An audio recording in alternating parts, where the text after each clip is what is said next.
In the distant Eisen Empire, where majestic mountains met endless forests, among the majestic towers stood a palace where a story full of secrets took place. The red-haired lady opened her eyes and woke up exhausted. Her long hair spread out across the pillow like flames, and her eyes reflected anxiety. The first thought that came to her mind as soon as she woke up was a painful one, because the heroine desperately wanted to die. Sitting up in bed, she confidently decided that this was how it had been in the past, and now everything would definitely be different. Approaching the mirror, the heroine saw a freckled and plump face and wavy long hair the color of a bright carrot. The heroine's cloudy turquoise eyes were full of despair, and as soon as she looked at herself, she immediately asked how painful the life of the past heroine had been. Fragments of memories, vague images, faces she couldn't identify, and a feeling that something important had been taken from her swirled around in her head. After looking around the room, which she didn't recognize at all, the heroine realized that she had just been reborn into the body of another girl. She found herself in a fantasy novel that she was reading just before her death, and it was called A Saint's Wish. In the novel, the story began like this. Arya, who had only enchanting, captivating beauty, one day realized that she was a saint. She received a calling and went to the capital, where she met all sorts of people and saved them, and there her path crossed with the main character, Crown Prince Sylvester. But at that time, the prince's position was very precarious, and he was forced to hide the curse with which he constantly fought and lived all his life. For many years he suffered from the curse, at least until he met a girl named Arya, who was a saint, and thanks to her, the curse began to weaken little by little, and after meeting her, Sylvester gradually began to overcome his difficulties. At this point, the whole story was a typical fantasy novel, and the heroine was trying to remember if there was an unusual plot twist. She wanted to remember at least some details, and finally, interesting facts began to emerge in her mind. The appearance of the second main character, the Duke of the North, named Benjamin Felton, was unusual. While the prince had a dark image, Benjamin was a good-natured man with blonde hair and gentle features. He also had warm green eyes, which didn't fit with the image of the cold Duke of the North. But what was even more surprising was that he had been married for a long time to a lovely girl whose name was kept secret. The heroine tried to understand why it was necessary to create such a backstory for the second main character, and whether the author really wanted a love drama. But now it didn't matter at all, because the heroine had been reborn and was already in another body, and little by little there was more and more grace in her, and less of her remained. The maids stood in front of their mistress and looked at each other, not understanding why the lady had woken up so sad. One of the maids was going to prepare the mistress's favorite tea, and the second promised to bring her favorite dish. You see, a new variety has recently arrived. The heroine asked the maids not to worry, and assured them that she was completely fine. But as it turned out, due to depression, the heroine locked herself in the room and did not come out. So everyone was worried, and she felt guilty that they had to worry so much. Beloved by her maids and living in a large, luxurious mansion, the heroine wondered where the original Grace had gone. Looking out the window, she decided to go for a walk outside and breathe some fresh air to finally get her thoughts in order. The maids carefully brought the mistress her favorite outfit, claiming that it would definitely lift her spirits if she wore it. The maids fussed around the mistress, and one of them even suggested that she take a bath first and then go for a walk. The heroine looked at herself in the mirror, standing in the long white dress that the maids had brought, and tried to understand who Grace was. Before her rebirth, the heroine was bedridden until her death, and even though her body is unsightly, the mere fact that she can stand on her feet already makes her happy. The maid suggested removing the mirror so that the lady would not be upset by her appearance, but she refused. Grace considered herself fat and ugly, but to be honest, the heroine was not that ugly, and she personally did not think so, but saw pleasant features in herself. For some reason, the real Grace had harbored a deep hatred for herself her entire life, and it showed on her body, and dark thoughts would constantly pop up in her head. The heroine agreed to take a hot bath and refused the help of the maids because she just wanted to be alone. She felt awkward washing herself with someone else's help, and fortunately, Grace felt awkward too, probably because she didn't like showing off her body, which she considered ugly. Having immersed herself in a hot bath, the heroine felt a pleasant warmth, and she even felt a little better. After a hot bath, the maids brought her an outfit, because this was her first walk in a long time, and it was so important to be beautiful. The lady put on a dark blue long dress, and looking at herself in the mirror, she thought only one thing. All the dresses in the lady's wardrobe seemed the same to her, and Grace was probably trying to hide her figure with the help of such outfits. After twirling around in front of the mirror for a bit, the heroine looked at her reflection again and confidently decided that she could handle everything. The former heroine rarely left her room and showed up in the palace, and due to her reincarnation, she disappeared altogether for a long time. Therefore, all the inhabitants of the estate were incredibly surprised. Their reaction was expected, but the heroine decided that now she would not take a single step back. The sun's rays filtered through the foliage of the trees, creating a play of light and shadow on the soft grass. The scent of blooming roses and jasmine filled the air, and it seemed that even nature welcomed her return. New Grace looked around and was delighted, because up close the garden was even more beautiful than from the palace windows. The maid who approached the mistress admitted that the master had excellent taste, and the garden really looked incredibly beautiful. She said that the gentleman had thought of everything so that the garden could be seen from the ladies' room, and all this beauty and grace was created just for her. Grace didn't immediately believe her words, because she knew too well what the real state of affairs of the former owner of this body was, and there were some nuances here. The sound of someone else's footsteps was heard nearby, and Grace managed to see blonde hair sparkling in the sun, as well as eyes the color of fresh green. The elegant and refined man who approached the lady was Benjamin, and he asked what brought the lady here, who had not left the room for a long time. The heroine looked at the young man with bright turquoise eyes and asked if she really shouldn't have come here. The young man's pleasant appearance charmed her, and he admitted that this was not what he had meant at all. In fact, he was simply very worried about the lady, because she had not gone out or talked to people for a long time. Grace smiled and pretended to take Benjamin at his word, but in reality, she knew much more about his experiences. After all, his legal wife, who never appeared directly in the novel, is standing in front of him now. According to the novel's plot, Benjamin's wife was a red-haired lady named Grace Felton, who was never popular in aristocratic society. The red-haired heroine, named Grace Felton, was originally named Grace Linden, and Linden was her maiden name. She was the girl chosen to suppress the power of the Duke of Felton's family, and it was not through her own will that she found herself under the influence of politics and other aristocrats. Now, inside Grace, there lived another girl who had been reborn quite recently, and from now on, she was to become the real Grace Felton.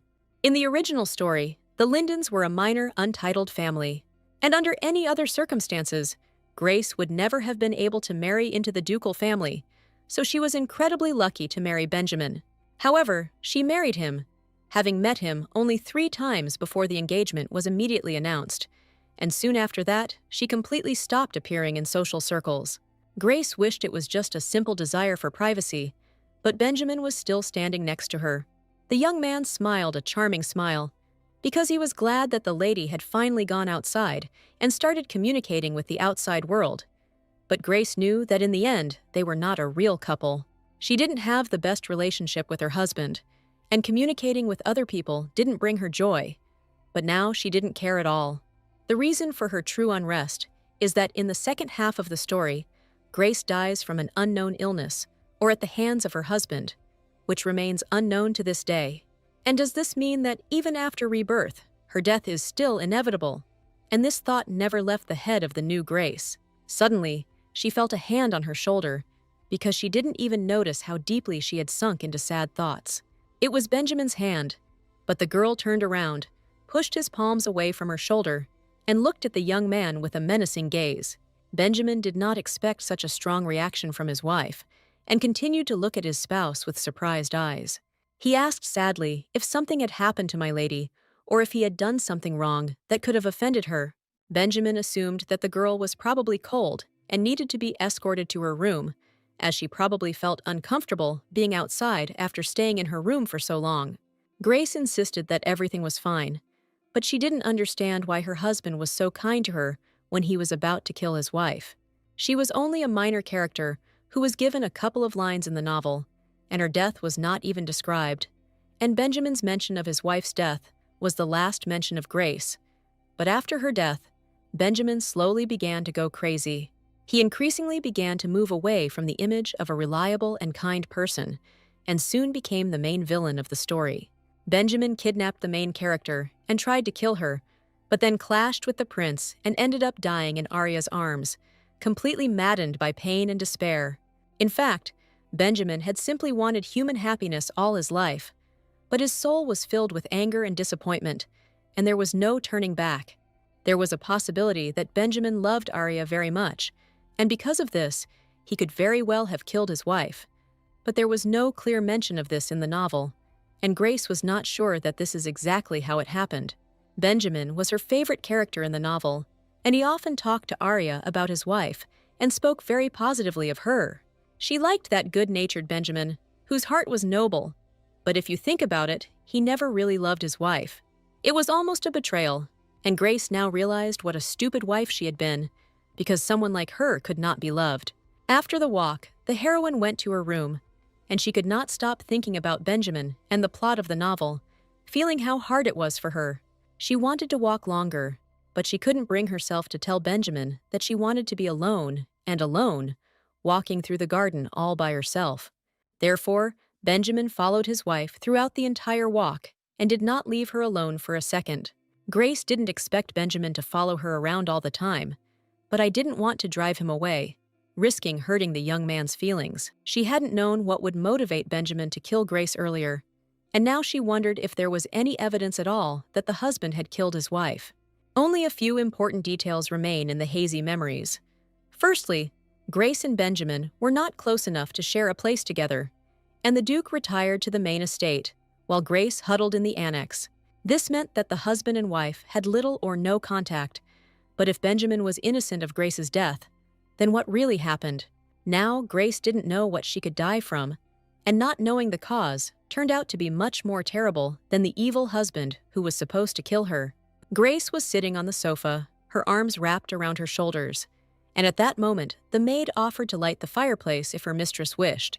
Tormenting thoughts haunted the young heroine, and she suggested that perhaps Benjamin was not as vile as she had considered him all this time.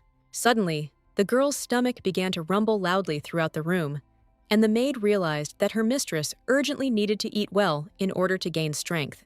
She laughed when she heard a funny sound coming from her mistress's stomach and admitted that it was probably time to set the table. She also offered to bring food to the room, and if the mistress so desired, she could eat right in her bedroom. Grace thoughtfully asked the maid to prepare food because she was really very hungry and had not eaten anything since her reincarnation. Left alone with herself, she carefully examined her hands and her body. I don't understand why the past Grace hated herself so much. Yes, she had small and plump hands, and to others they might seem fat, but everyone has different ideas about beauty. But looking at her hands, the heroine realized that they were much better than what she had in her past life. In her past life, the girl was very thin. When she had cardiac arrest, doctors were unable to save her. Back then, thoughts of death were all too familiar to her, and now she wondered if the real her had really died lying in a hospital bed. Suddenly, the heroine shuddered violently from the voice she had just heard in the room. She thought she might have misheard, but she was still sure of her sensations, and she definitely heard voices. Grace listened carefully, but heard nothing more, and her hands were still shaking. She clearly heard it. It was a mocking laugh that was harsh on her ears and seemed to be coming from all corners of the room. Just at that moment, the maid came and announced that she had brought food for the honorable lady, and it was time for dinner. She saw the lady standing thoughtfully near the window, and the lady seemed confused and frightened to her. The maid carefully placed the food on the table, admitting that she had decided to cook something light for her mistress. Grace thanked the maid for her concern, as she truly treated her with great respect. The maid could be called at any time if the mistress needed anything, and she was ready to happily carry out any order, leaving the mistress to have dinner. Taking a bite of the freshly baked, fragrant bread, Grace was surprised at how delicious the food was, how it melted in her mouth, and the chef must have done a great job. But she couldn't have a peaceful dinner, because when she looked out the window, she saw an unfamiliar carriage drive up to the creator. Looking closer, she realized it was a carriage from the main estate, and saw the silhouette of a young man getting into it. It was definitely the Duke, and he was clearly in a hurry, because the carriage quickly took off and drove off in an unknown direction. Seeing her husband leaving, the lady asked the maid if she knew where his lordship was going. The maid was silent, as if she knew where the master had gone, but for some reason she did not answer Grace's question. She asked if the maid was there only to watch over her mistress and not to serve all the members of the family, and the frightened maid replied that this was not so at all. Grace asked for a quick answer to her question, because the maid knew exactly where the venerable gentleman was going to go. The heroine looked closely at her charge, wanting to know the whole truth, because she was clearly not telling her everything. And finally, after a long silence, Sally admitted that she actually knew where His Majesty had gone. She said that his lordship was going to serve on the Rondel Canal, and that was where he was going today with the knights. Grace wondered what could have caused such urgency, and there must have been some hidden clue. Suddenly, she realized that it was certainly there that the very saint whom Benjamin would have to love in the future was located. As it turns out, the entire temple is heading there today, as a major purification ceremony and service will take place there. And now there was no doubt that the saint would definitely be there, and this would be their first meeting with Benjamin. Grace, looking out the window, noticed her face and began to worry about her appearance. She was sure it must be hard to love a wife who looked like Grace, since she had always been convinced that she was fat and ugly. And unlike Arya, she has wavy hair, and exquisite clothes would look on her like a pearl necklace on a pig. And today, she really did wear pearls, and now she was laughing at herself and at her thoughts. All this time, the maid stood next to her mistress and noticed that she began to become very nervous. The maid admitted that the mistress looked completely unwell and asked if everything was okay with her. Grace smiled and replied that she was fine, but in reality, she was just too carried away and couldn't get those thoughts out of her head. His Majesty was well aware of Arya's appearance, and the author always praised her unearthly angelic beauty. Snow-white hair, golden eyes, shining and radiant, and flawless porcelain skin, on which there was not a single flaw. The Holy Lady was the complete opposite of Grace, and it was hard not to fall in love with such a perfect girl. It seemed that Benjamin had become infatuated with the beautiful Arya, and this was the current state of affairs, from which the heroine had nowhere to hide. She slammed her fists on the table and suddenly uttered the word exercise, and the maid standing next to her even flinched in surprise.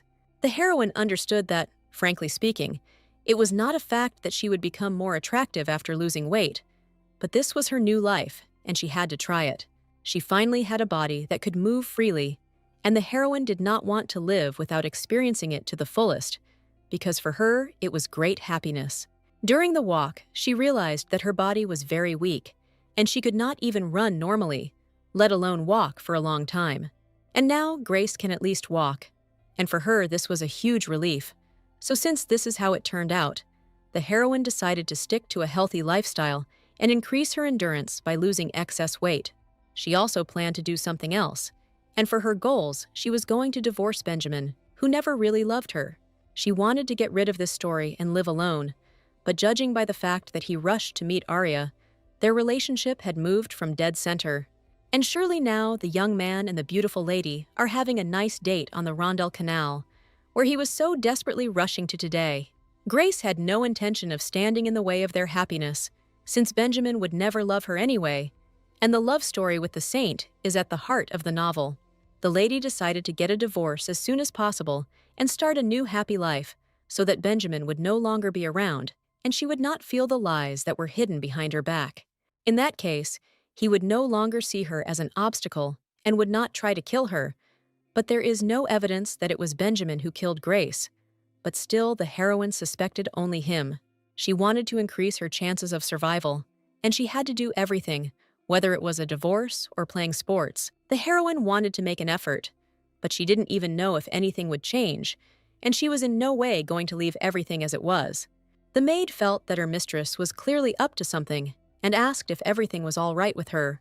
The lady replied that this time she was determined to make serious changes, and from now on, she would introduce diet and exercise to look better every day. The basis of the diet is a balanced diet and a healthy lifestyle, and Grace understood that this was absolutely essential for her now. To get in shape, She needs to do certain physical exercises and minimal actions that can lead to quick results. She wondered if Grace had any suitable clothes for sports, or if the lady only wore dresses that hid her figure flaws.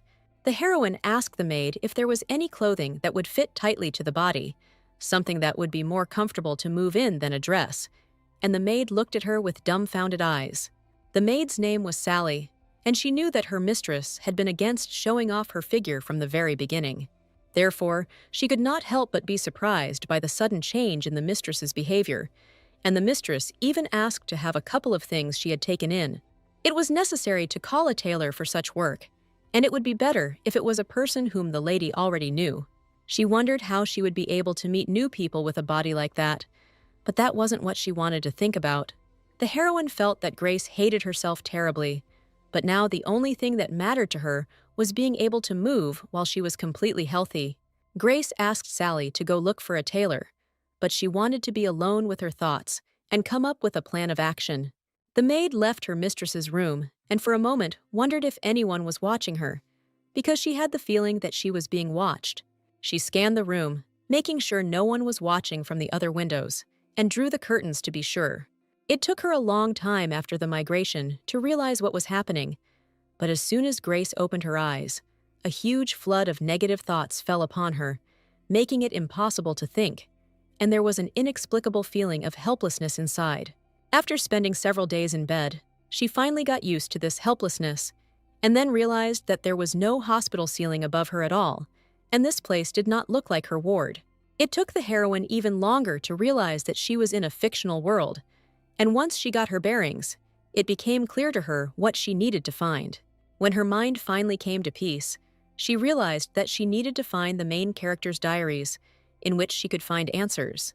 Grace's memories were too hazy, and now she didn't really go out anywhere to be discovered. But eventually, over time, the residents of the estate realized that she was not her mistress at all. Therefore, she needed to find the diary as soon as possible to learn the details of the past heroine's life. Grace scolded herself for having to look for the diary right away, instead of wallowing in depression. But all this was in vain. She couldn't find anything in Grace's room, and the derogatory thoughts that had taken over her mind continued to surface, and this drove the heroine who had moved into Grace's body crazy. The heroine promised to do everything in her power and asked Grace to hold on, because all her thoughts were a complete lie. She searched the entire room, but suddenly came across a ring in one of the drawers that clearly looked like an engagement ring. Taking the ring in her hands, she found it unsightly, because it didn't even contain a precious stone. But as soon as she thought about it, the heroine felt very strange, and everything seemed to start blurring before her eyes. It was unclear what was going on, but one thing became clear. Grace felt strange, and memories beyond that point did not return. At that moment, the maid knocked on the door, and the heroine didn't even immediately realize that her name was Sally. She realized it was the friendly blonde maid behind the door and said she could come in. Sally apologized for the intrusion, but every day at a certain time, she brought something to the lady. She brought health supplements, and it turned out that the lady takes medication every day. Grace didn't immediately understand what supplements were being discussed, but she began to play her part and laughed at how forgetful she had become lately. There were only 4 pills on the tray, and Sally said that the gentleman also knew that Grace was not taking them and was very worried about her. Now she needed to find out what kind of supplements she was taking, because Grace had no idea what kind of pills they were bringing her every day. She asked Sally if she knew what the supplements were, but the maid only knew that they were prescribed for health. It was all very strange and perhaps not to be trusted, and she didn't know exactly what kind of pills were on the tray. And it is quite possible that they are even trying to kill her. And this thought turned out to be the most frightening in the heroine's mind. The lady smiled and asked me to tell His Majesty that she apologized for making him worry and promised to take her pills in the future. Sally heard the new assignment and happily agreed to pass it on as soon as the gentleman returned. With each passing day, Grace's life became more and more mysterious and enigmatic, and she still had many more mysteries to unravel in order to understand what was really going on here. The only thing she knew was that Grace had died of some mysterious illness, and even after her death, no one could say what it was. She put the pills in the most secret drawer, and they seemed even more suspicious to her, It is quite possible that her husband was trying to eliminate her from the very beginning. And what is the point in finding out when the assassination attempts began? Because now there are more important things that she needs to take care of. The food at the estate was too delicious for Grace to overeat, so she decided to start by asking the cooks to cook only light food and cut down on the portions. She was served a salad for dinner, and it turned out to be quite tasty, but the heroine felt that it was not enough and that something was still missing. Grace needed to get used to this feeling if she wanted to lose weight quickly, but her thoughts were too confused now, and she could not get up from the dinner table yet. The maid noticed that the lady's complexion had become clearer in recent days, and Grace realized that drinking plenty of fluids really did help improve the condition of her skin. Grace knew from the beginning that drinking plenty of fluids was good for health, but Sally said she heard it from friends. The tailor was supposed to arrive before lunch today, but it was getting on for the middle of the day and he still hadn't arrived. She asked for tea, but the cookies were full of carbohydrates and could cause weight gain. But Grace didn't want the tailor to think she was being inhospitable. After all, among all the nobles, she was known as fat, lazy, and incompetent. But rumors about her inhospitality could not be allowed to spread. The heroine tried to understand where these rumors came from, whether someone could have maliciously spread them, because she was not such an ugly and lazy person. At the appointed time, the invited tailor arrived and greeted the Duchess with honor. He brought a clothing catalog, as the lady had asked, and was ready to show her all the most current and fashionable models. Grace had no idea what was currently in fashion and carefully looked through the catalog with a variety of dresses. She settled on one of the outfits and said that she really liked that particular dress, but to her great surprise, the tailor declared that he did not want to seem rude, but the dress did not suit the Duchess at all. The heroine asked why he couldn't make this particular dress, since she really liked this model. The tailor replied that Countess Corfin had recently ordered the same dress, and if it were made for the Duchess, it might cause ridicule, and also the decorations were too extravagant and would probably look too much on the Duchess. The tailor also said that freckles were also a serious drawback for such a lady, and Sally, standing behind, slowly began to get angry at the man's rude words.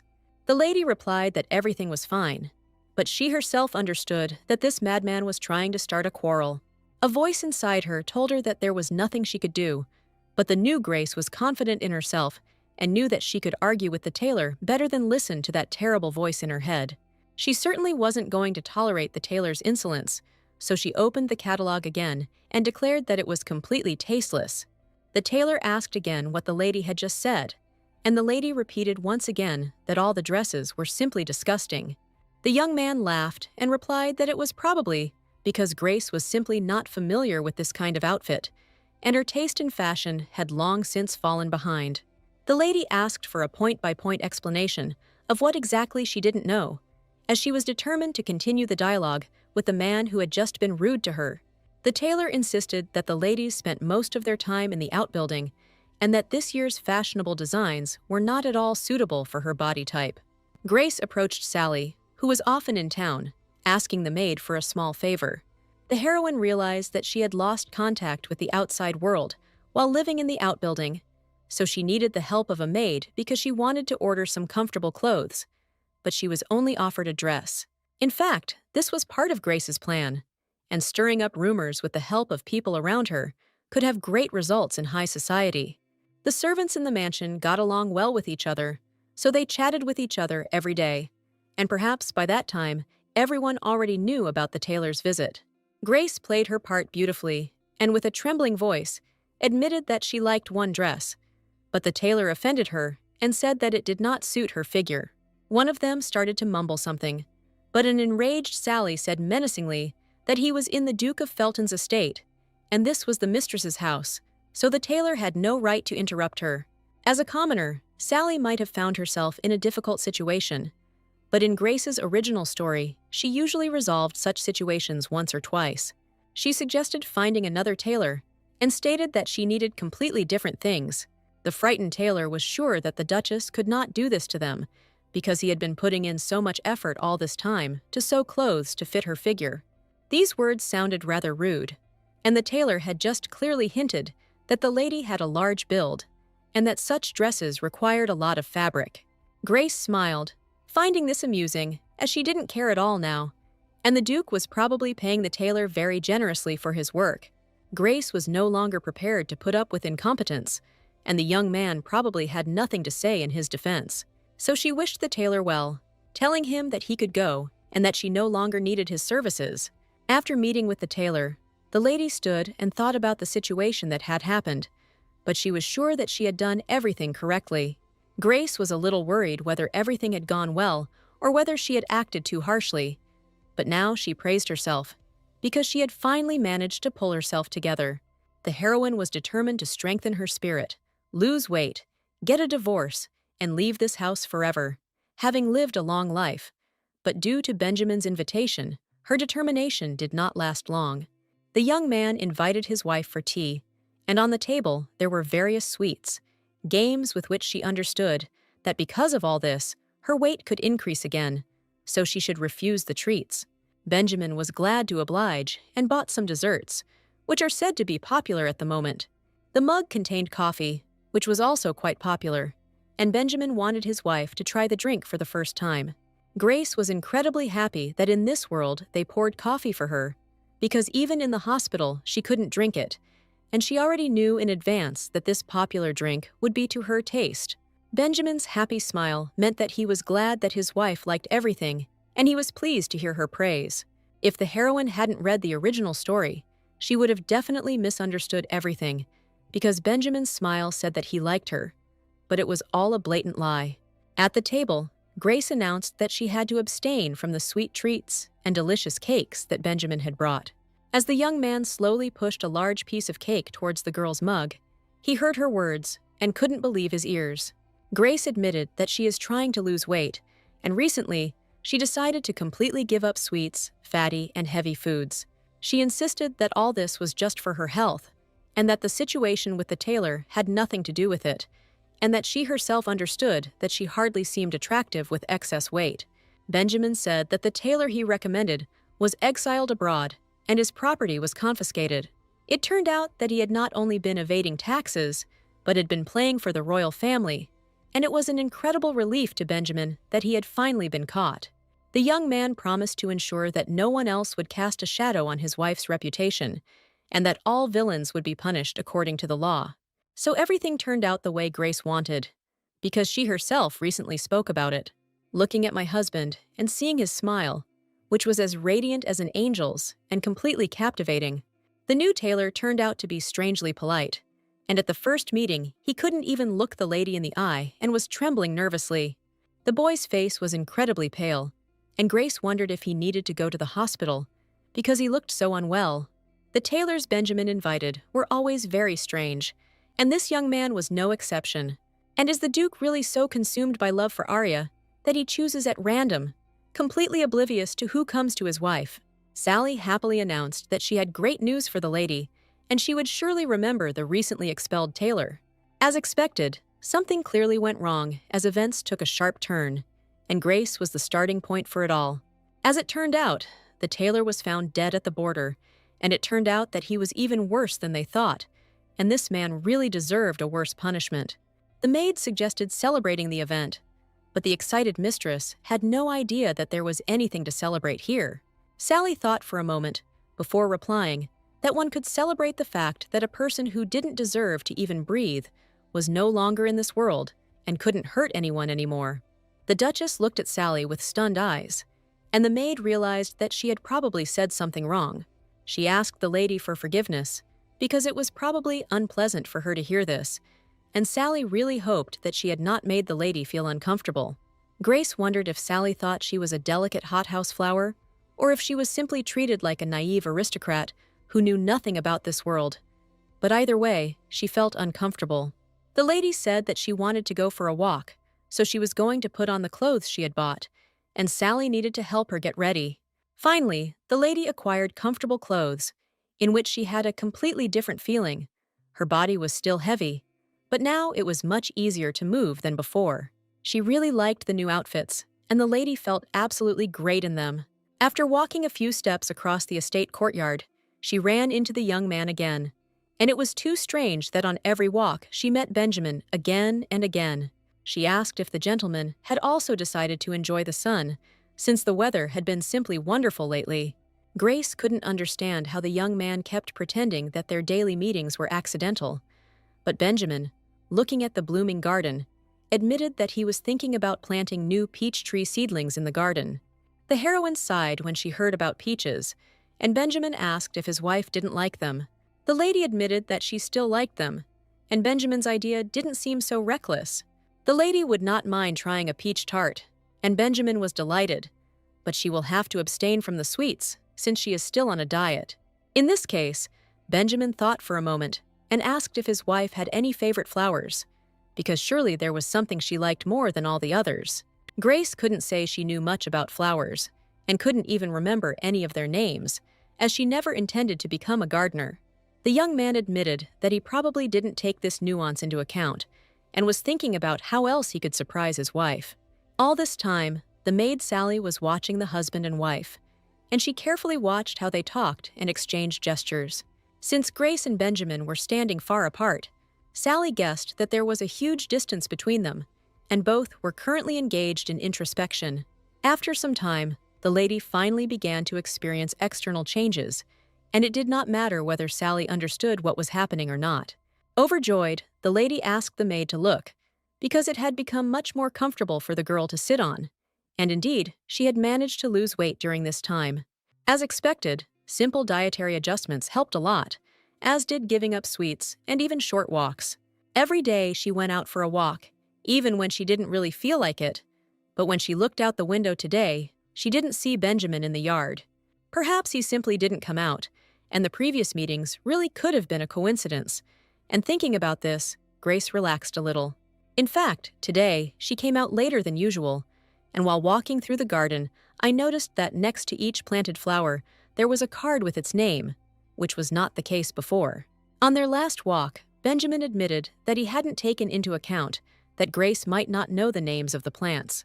But now, walking through the blooming garden, she saw newly installed signs, and could not believe that her husband had done it.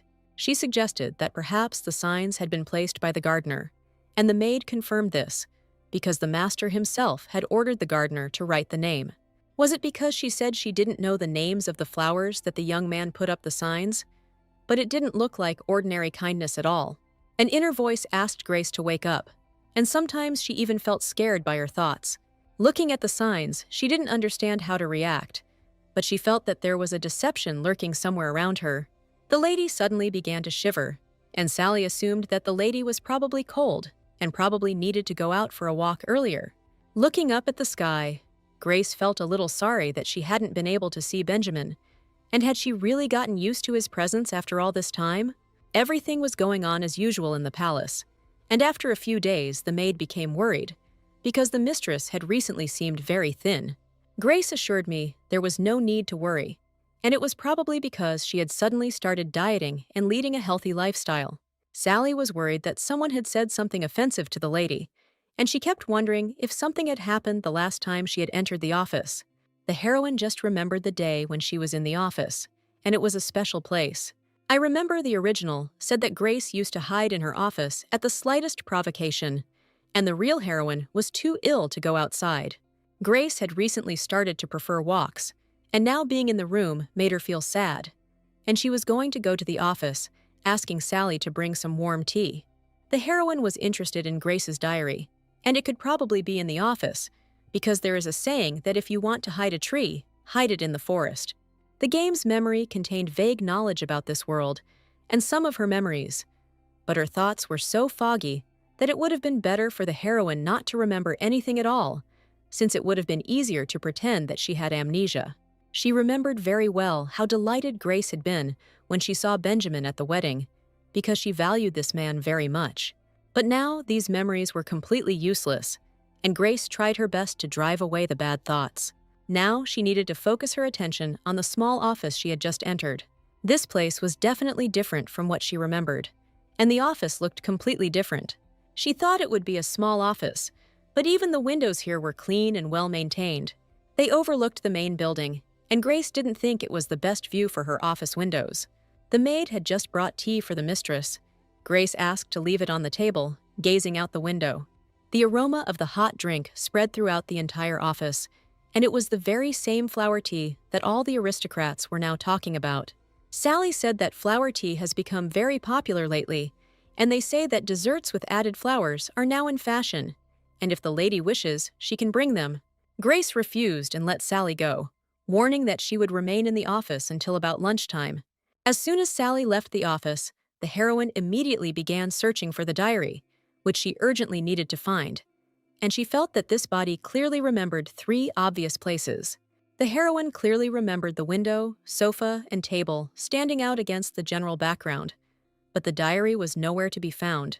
She checked all the drawers and did not find this diary in any of them, although she was sure that it should be in one of the drawers. There was no way the diary wouldn't be there, and Grace was sure it was definitely in the office. The lady angrily hit the table with her fist and realized that it clearly contained some kind of internal mechanism that opened hidden drawers. To her great surprise, she actually slammed her fist on the table, and a secret drawer slid out, revealing a hard, leather-bound diary. Grace's diary, so elegantly hidden, contained the entries she began keeping immediately after her wedding.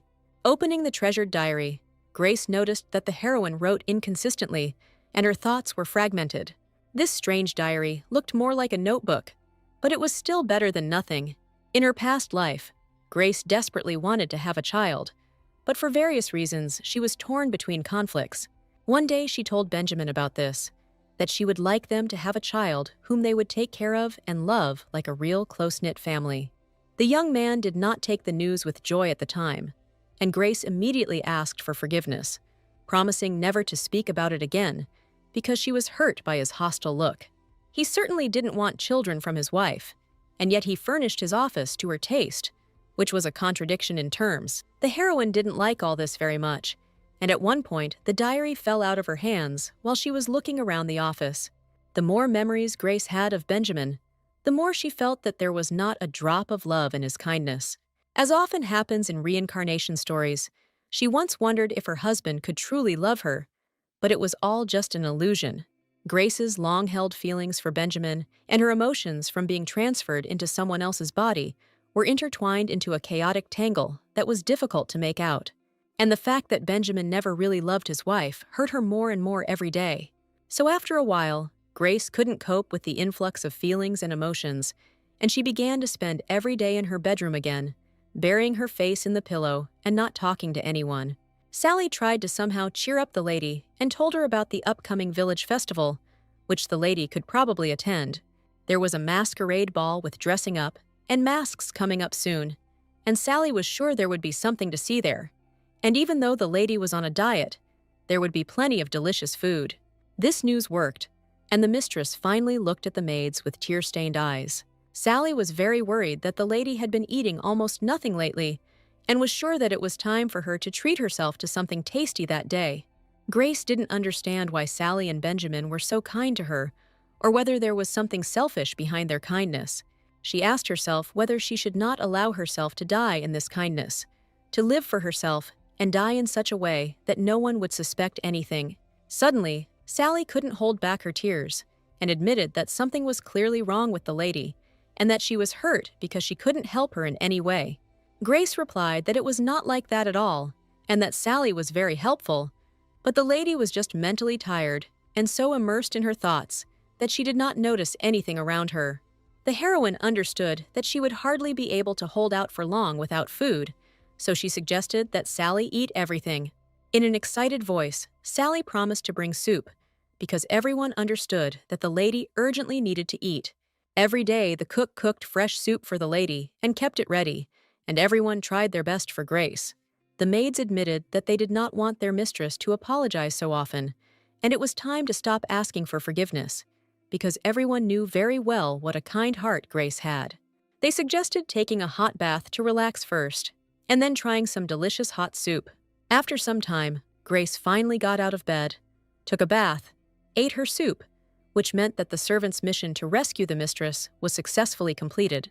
While rereading Grace's diary, the heroine finally noticed something strange, and it caught her attention. From some of the lines, she realized that someone had suggested that Grace keep a diary, and that it was as if they had spoken to her about it, telling her to keep records without fail. She also found strange markings in the diary that stopped when she moved into this case, which was another mystery. This meant that Grace did something regularly, but for some reason the heroine did not remember anything at all, and it seems that the love fantasy is slowly turning into mysticism. Her memories were scattered due to the transfer to a new body, but now she felt like she was releasing something important. And just at that moment, a sudden thud from a flying stone was heard outside the window. Grace didn't immediately understand what was happening, but she decided to go to the window and see where the stone came from. Looking out the window, she couldn't believe that at such a late hour someone dared to throw stones at the Duchess's windows. But below she saw Benjamin, who stood with a satisfied smile and greeted his mistress. Taken aback, the lady moved away from the window as if she wanted to hide, but she had already met Benjamin's gaze, and he was smiling as if he was demanding attention. She decided that nothing terrible would happen if she gave the young man a minute, so she asked if something had happened. The young man admitted that it was very nice that the Duchess was still awake, and a slight red blush appeared on his cheeks. Looking at the flushed young man, Grace asked him what he would do if she were asleep, since she could convey her words through the butler. He admitted that he was not allowed to enter Perestroika, which is precisely why there was a small stone thrown at the window.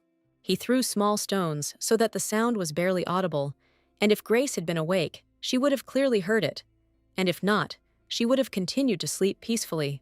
Benjamin apologized, but it was just an excuse, and in reality, he was just desperate because Grace hadn't gone out for her morning walks for a long time.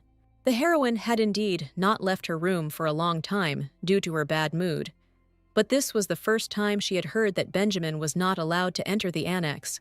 At the moment, the extension was closed to outsiders, and no one could enter it without the Duchess's permission. Grace didn't immediately understand what this could mean, because this was the first time she had heard about a ban on visiting the annex. She was even surprised that she had personally forbidden the Duke to come here, and now she hoped to find out all the details. It was rather strange why Grace had forbidden Benjamin from visiting the annex, but the young man did not seem upset about it at all. Now the heroine couldn't understand, because Benjamin was so attentive to the bite, but for some reason she forbade him to appear here. And yet, now it remained to be seen why Benjamin was looking for his wife at such a late hour.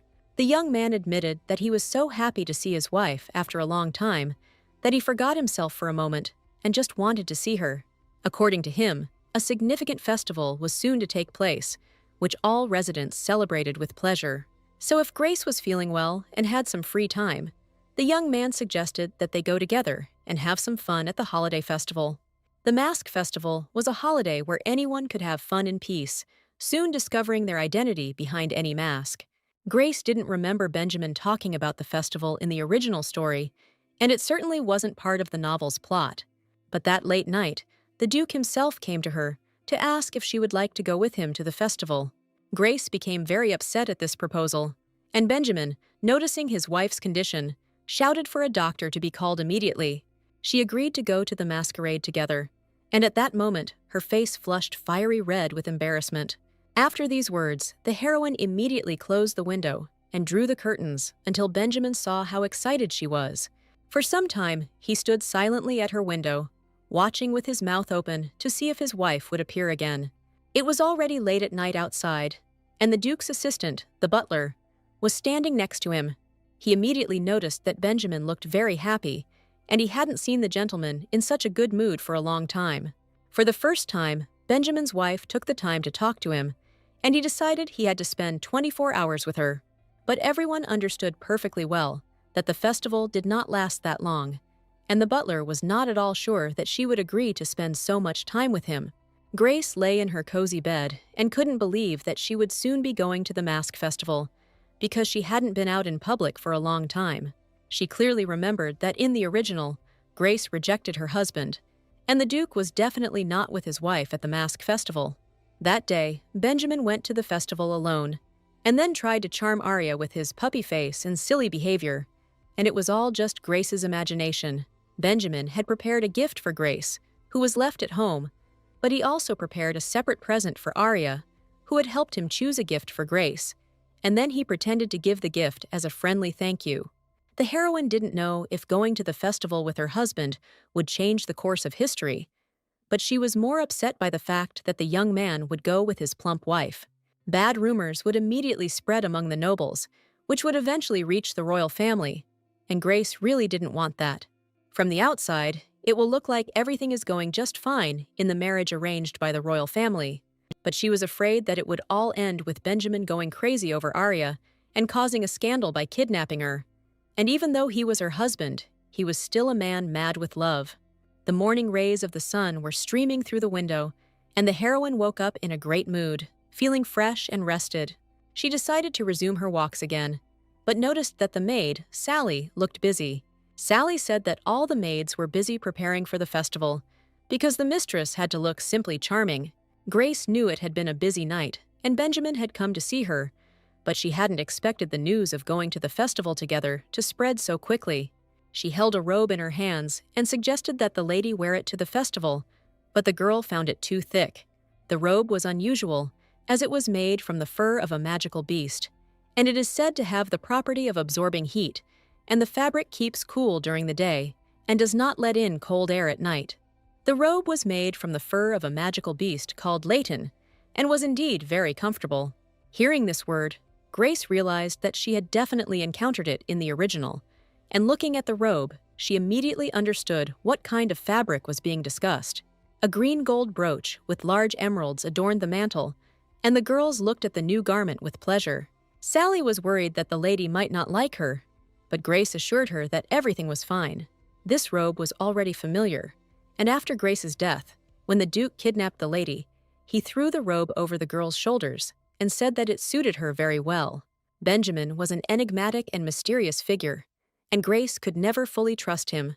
Although the young man's smile seemed warm, the feeling emanating from it was always eerie, and the heroine did not understand why the thing intended for Arya was now in her hands. She asked the maid again if it was true that she could wear the robe, and assured her with salt that the fur for the robe had been specially obtained for the mistress. Grace was surprised that the fur was really harvested and not bought in a special shop. But everyone understood that this fur had indeed been simply purchased, and Sally admitted that she had misspoke by pure accident. Claiming that the fur had been obtained by accident, Sally tried to block the window, but the lady noticed this and found it suspicious, wondering if Benjamin had told her to say so. Sally just smiled and didn't say anything else, because she felt she had said something unnecessary, and since she remained silent, it meant that it was indeed true. And after that, Grace asked the maid to move away from the window for a second. Grace slowly walked to the window and looked at what was happening below, what Sally was trying so hard to hide. Looking out the window, the lady was surprised by what she saw and wanted to know what was going on there. Below sat 3 knights, trying not to catch the master's eye, because they had just returned from a difficult campaign and really wanted to rest. Seeing the tired knights, the lady realized that the truth was being hidden from her again, and something was definitely going on here. Turning to the maid, she asked menacingly if the fur was really an accident, but Sally only trembled and remained silent. She began to say that the lady was too fragile, and the festival was long, and there would be a lot of people there. She called it a fateful coincidence, and several months of searching were not in vain, and it so happened that the magical beast was found and captured. The hunting season had not yet begun, so they sent out a search party, and since the beast can only be encountered once a year, luck smiled on the knights, and within a few months they caught the beast. The heroine asked the maid not to say another word, and she heard what she wanted, but now she did not know what to do. She felt awkward, because the robe was indeed made especially for her. But there was also a second option. It was given to Arya, but she refused. The lady tried to calm herself down, deciding that everything was fine, and she would just put on the robe, and the maid thought it was a wonderful idea. Now Grace knew that the knights had specially obtained wool for her, and she wanted to give them a gift and asked what she could give them. Sally was sure that the knights would simply be glad to see the lady on a date with the master in this robe, and she had better change and get ready to go out. The master was already waiting for the girl downstairs, and the delighted maid asked the mistress not to worry about anything. Grace had been given a selection of formal dresses, so she had to choose the one she liked. As soon as the heroine put on the dress, she saw how loose it was, but there was absolutely no time to alter the garment. Grace put on her robe and decided to leave like that, and Sally wished her a safe journey. Grace put on a carnival mask and robe, and finally came out to Mr. Benjamin to go to the festival together. The gentleman looked charming in an elegant dark brown suit, and he eagerly awaited the appearance of his mistress. The heroine became worried, wondering if she had arrived late, but the young man reassured her, as he had come early specifically to meet his wife.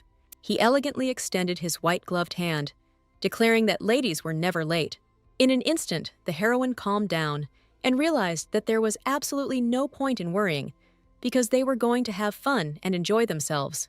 In the original, Benjamin and Arya had an exciting date at this festival, and the knowledge that the robe was supposed to be a gift for Arya no longer bothered the heroine, but rather upset her.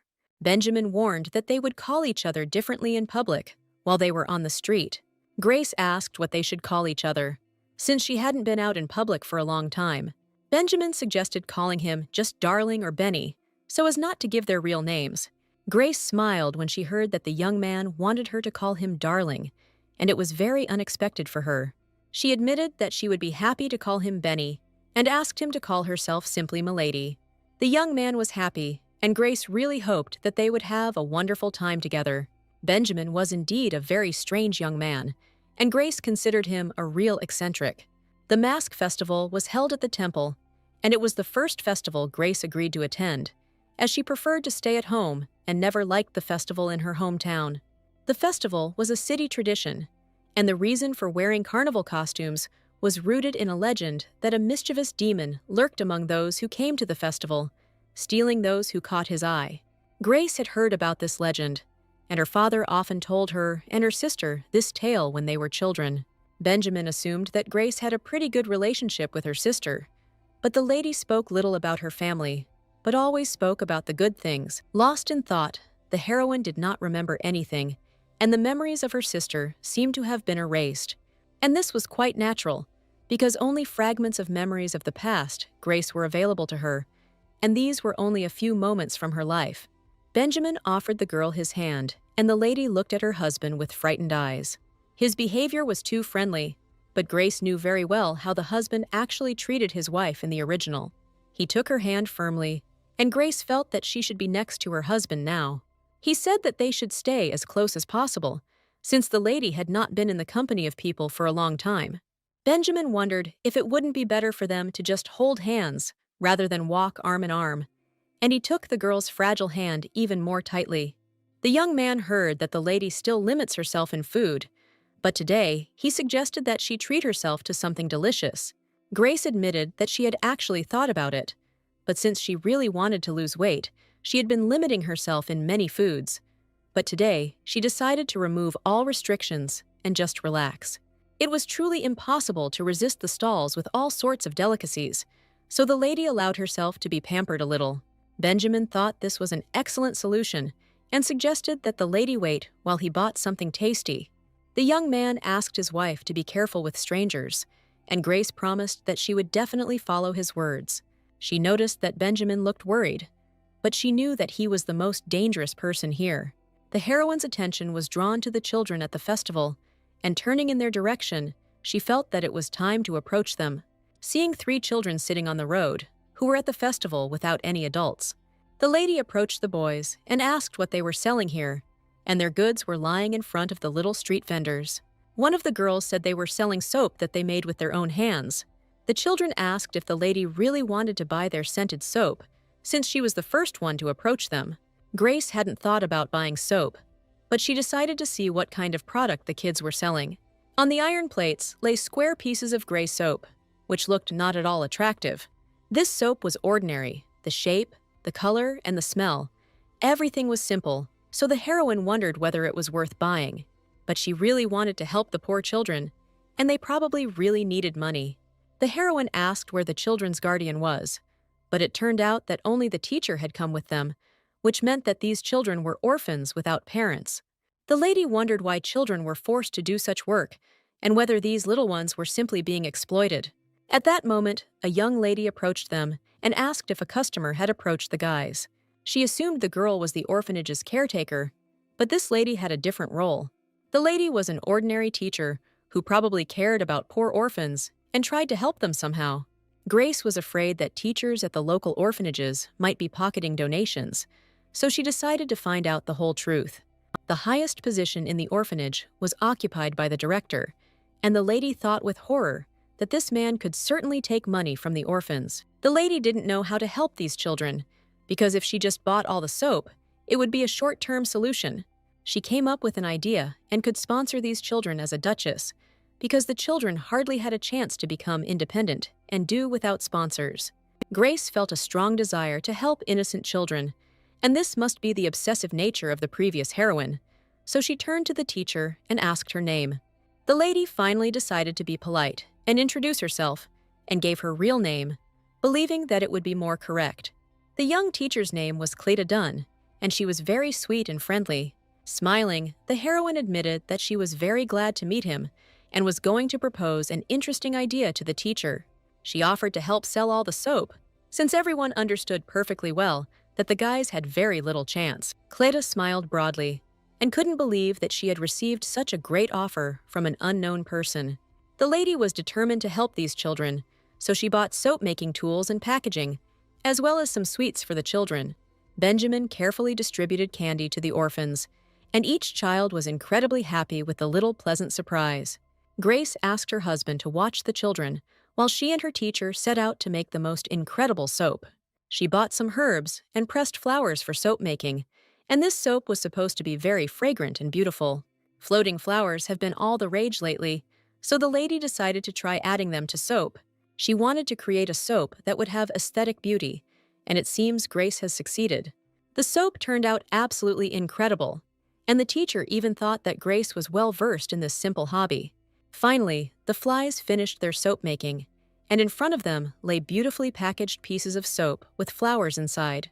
Cleta looked at the soap they had made and realized that it looked very expensive, so they could even ask for a higher price for it. They agreed on the price per piece and decided to sell each piece of soap for 900 zen. For the teacher, this price seemed too high, but Grace assured that for such a beautiful soap, the price was quite reasonable. Grace smiled and declared that all the soap would definitely sell out, and Cleta would soon see for herself. The finished soap was laid out for sale, and people passing by immediately smelled the fresh, pleasant aroma. To attract customers, Grace used a clever trick. She used the remaining soap solution to create large soap bubbles, from which this incredible smell emanated. The soap bubbles brought incredible delight to the people and children passing by, and for them, it was like a magical fairy tale. The children loved blowing bubbles, and it seemed they had never been so happy in their lives. Even the teacher noticed that the children really enjoyed this activity, and the soap bubbles brought them complete delight. She was incredibly happy that today they met an amazing girl, Grace, who helped create beautiful soap and sell it at a high price. The first customers had already approached them, asking what that wonderful aroma was and what the ladies were selling. Everyone who came up to it called the soap incredibly beautiful, and the ladies worked tirelessly to make it in time for the festival. Grace also decided to come up with a legend that was supposedly passed down by word of mouth in the town, and it went like this: if you use the flower soap you bought on the day of the festival, your wish will definitely come true. Cleta, with a happy face, told customers an interesting legend, which made them even more eager to buy the scented soap. People at the festival, hearing this legend, considered it incredibly romantic, and every suitable person actually bought one piece of soap. The legend about the soap that makes wishes come true spread quickly, so after a while, a crowd of buyers had gathered around the girls. The mask festival was drawing to an end, and the number of city residents on the streets was decreasing, but fortunately, all the soap was sold out. It was only towards evening that Grace realized how tired she was and how much work she had done today. Teacher Cleet looked so exhausted that Grace had no choice but to help with the soap sales. Together, they sold all the soap, and the heroine was very happy, but for some reason, she suddenly felt just awful. For some unknown reason, Grace began to feel very nauseous, and her chest felt like it was being squeezed in a vice. A minute ago, everything had been fine. She assumed that she had simply imagined it, and perhaps she had not noticed the nausea before, because she had been very busy and distracted by something else. But now the heroine felt somehow empty inside. Suddenly, she collided with a passing man. Her mask fell off, and Grace felt defenseless. The man laughed and said that he felt like he had tripped over a heavy statue, and asked how a woman could fall with such a crash. Grace knew he was referring to her full figure, but she didn't even want to turn around and look at the offender. He laughed and continued to insult the girl, saying that she was too fat, and it was no wonder that she couldn't dodge and ended up running into someone. Sitting on the stone road, the lady heard nasty ridicule about her body and appearance. The man continued to mock her, and the frightened girl only asked for one of the passers-by to help her, because hearing the insults was unbearable. The punishment immediately caught up with the offender, and at that very second, a huge suitcase flew at him, instantly knocking him off his feet. It was Benjamin, who declared that he was in a good mood today, and the man had better not spoil it if he wanted to leave here on his own 2 feet. Indeed, her husband Benjamin was nearby. He slowly took off his hat and put it on his wife's head, since her mask had fallen somewhere. The heroine was still sitting on the road, and from the unpleasant sensations and unbearable fear, she seemed unable to move. Benjamin walked up to his wife and asked her to listen carefully, because he had just seen with his own eyes how a stranger called her names. He hugged Grace carefully and gently said that they needed to go home, and if she had difficulty walking, he would be happy to pick her up and carry her. Grace felt safe when she heard Benjamin's voice, and the voice wasn't full of anger, it was kind and loving. The next morning, when she woke up, the lady felt that she had completely fallen apart and did not have the strength to pull herself together. She couldn't get that alley out of her head, and maybe being alone only made her sink deeper into bad thoughts. But the festival was so nice. The heroine felt like she wanted to go to a shelter, but at the same time, she didn't want to leave her room. But she understood that she needed to do something to feel better. Sally stood outside the door and waited for the lady to wake up. Noticing that she was completely at a loss, Grace asked the maid to bring the ledger so she could finally start sorting out her expenses. The girl didn't look well at all, but she decided to keep herself busy and needed to feel better. All the entries in the ledger were well organized, but Grace noticed that gold jewelry was being purchased too frequently. 2 years had already passed since the wedding, and this thought made the girl think for a while. She was sure that only a year had passed since the wedding day, and she mentioned this when talking to Benjamin. But now, remembering their last dialogue, she assured her husband that only a year had passed since the wedding, and it became clear that the heroine had made a huge mistake. Benjamin probably didn't notice these words, but Grace tried so hard to be careful. But now she couldn't allow herself to fall into further melancholy. She really wanted to help the orphanage and decided to start a tea business, making it more accessible to ordinary people. Therefore, the heroine decided to buy land so she could quietly run the orphanage and help the children. The heroine thought that it would be nice to acquire some land, and the closer the better, deciding to choose the best location herself. Having informed Sally about the land purchase, Grace was determined to see it through, and the maid promised to make all the arrangements. Today was probably an unusual day, and his lordship sent his wife a gift, which was reported to her by the maid. That evening at the festival, Benjamin stood up for his wife, and Grace was unaccustomed to seeing the young man angry. She tried to push away bad thoughts, remembering the unexpected gift that was probably supposed to be delivered to her soon. Sally smiled and assured that this gift was incredibly beautiful, and the lady would definitely like it. The unexpected gift helped the girl switch to positive thoughts, and she even felt the desire to look at it. Together with the maid, the mistress went to look at the gift and finally get distracted from bad thoughts. At the end of the corridor, the girl saw incredibly beautiful flowers standing in vases, and this was the very gift from Benjamin. The vases were filled with small flowers of incredibly beautiful colors, and Grace immediately realized that these flowers would be perfect for a herbarium, and Benjamin's gift was truly beautiful. But that was not all, and Sally held something else in her hands, asking the lady what to do with it. The incredibly beautiful box contained what looked like delicious cookies, and Benjamin even sent a few. Grace thought about the orphanage, which was located nearby, and suggested that Sally take cookies to the orphans. Next to the box of cookies stood a herbal tea in a beautiful package, which was also a nice gift from the gentleman. Having looked at all the gifts, the lady asked the maid to find some unnecessary muslin so that she could try to make something. Sally promised to look, and the lady admitted that she had one more small request.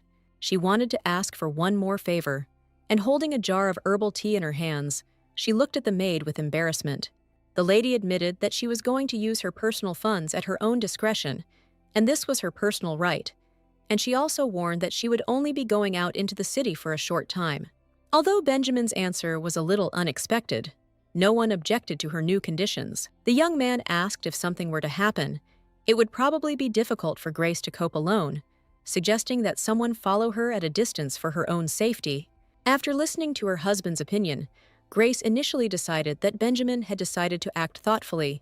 She assured that everything would be in perfect order, thanking her husband for his attention and response to her request. Grace went out into the street, confident that it would be quiet and less crowded than during the festival, because she really wanted to help Cleet, and after the divorce, her reputation in society could play an important role. She went to the teacher to tell her about her new business idea that could help their orphanage. The heroine brought a small tea bag that she made herself from muslin. Grace wanted to import food products and allow people to try a variety of teas. She knew that tea was not in great demand among commoners, and this was all due to the accompanying problems. Enjoying a cup of tea requires a lot of time and effort, and requires the use of a brewing device, and few ordinary people can enjoy the drink without any problems. According to the heroine, this was the main problem, and you can simply pour hot water over the tea bag and enjoy the aromatic drink. Cleta admitted that it was nice to have such easy access to such luxury, but would they be able to implement this wonderful idea? She insisted that they didn't have a store, and ingredients would be hard to come by, and given the situation at the shelter, hiring help would be difficult.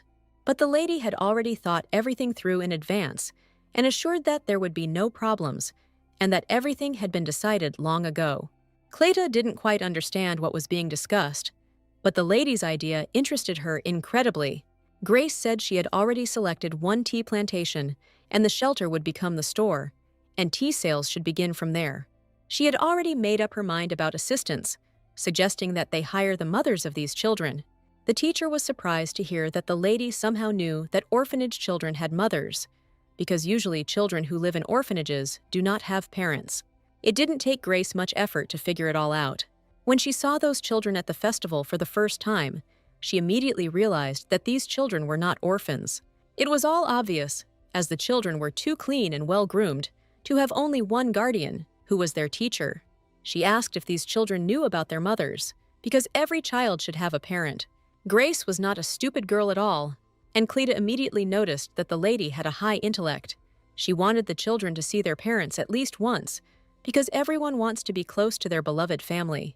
Cleta immediately accepted Grace's offer, which meant the shelter was in dire need of money at the moment. And surely some mothers give money for their children, but they will not be able to continue to see their children in any shelter. Probably something made them do this, and the girls had their reasons. But now the lady would like to talk about the director of the shelter, who is responsible for everything. Cleta said that the shelter's director ran away as soon as he realized that the shelter would not be profitable, and after collecting all the money, he immediately left the place. Grace was grateful that the lady told the whole truth, and she promised to hire mothers. She suggested converting the empty space into a soap-making work area and using the spare bedrooms to house the workers. Cleta had never thought about this before, and she thought the lady's idea was simply excellent because it would reduce costs and mothers could safely remain close to their children. And besides, raw materials, black tea, will be supplied reliably from the plantation that the lady mentioned earlier. Now the land that the heroine chose was not very good, but soon Saint Arya should appear, visit it, and bless the land. And for the next few years, the tea leaves from this land will be of the highest quality. Grace asked to find out about the matter, although they were working in the orphanage, and the teacher promised to take care of it right away. There are 13 children living in the shelter, 7 of whom have mothers, and so far only one of them has accepted the job offer, and Grace didn't understand why the ladies were refusing. She was sure that everything would be the other way around, and the girls would happily agree. But if they didn't find workers, all their efforts would be simply pointless. It was unacceptable that a case started to build a reputation would end up depriving the mothers of their livelihood, and Grace couldn't figure out what to do next to keep Benjamin from finding out. This idea was probably a failure, but the heroine had an interesting idea and wanted to meet the children's mothers in person and give them a gift. I didn't understand what they were talking about or who exactly Grace wanted to meet, But the lady looked quite inspired. She even wanted to make something with her own hands and give it to the girls so that they would feel that they were treated with more respect. Grace was so excited about the idea that she even decided to write a letter and decorate the paper with the pressed flowers Benjamin had given her. But the maid still couldn't figure out who the mistress was planning to give something to, and the question was on the tip of Sally's tongue, but she didn't dare ask it. After all, it was the first time she had seen the lady so lively and joyful, and she promised to prepare everything soon, because she trusted her completely. In one of the palaces, a young man sat in a leather chair, pondering important issues. Catherine's days were grueling, with her working in the kitchen all day, leaving late at night, and returning home only in the early morning. This girl couldn't give up because it wasn't easy for her to get this job, so she tried her best. Next month, it will be a year since Catherine started this job, and she was really looking forward to buying her child a birthday present. Returning home late one day, tired and exhausted, she saw a parcel with a letter near her door. Catherine thought it was some noblewoman's joke and had no intention of joining some hastily cobbled-together interest group. She even wanted to throw the letter away at first, but she smelled a pleasant aroma from it and decided that it still needed to be read. The letter was about Catherine's baby, and Grace wanted to share the good news that Ash had successfully solved multiplication problems for the first time, asking for praise when they met.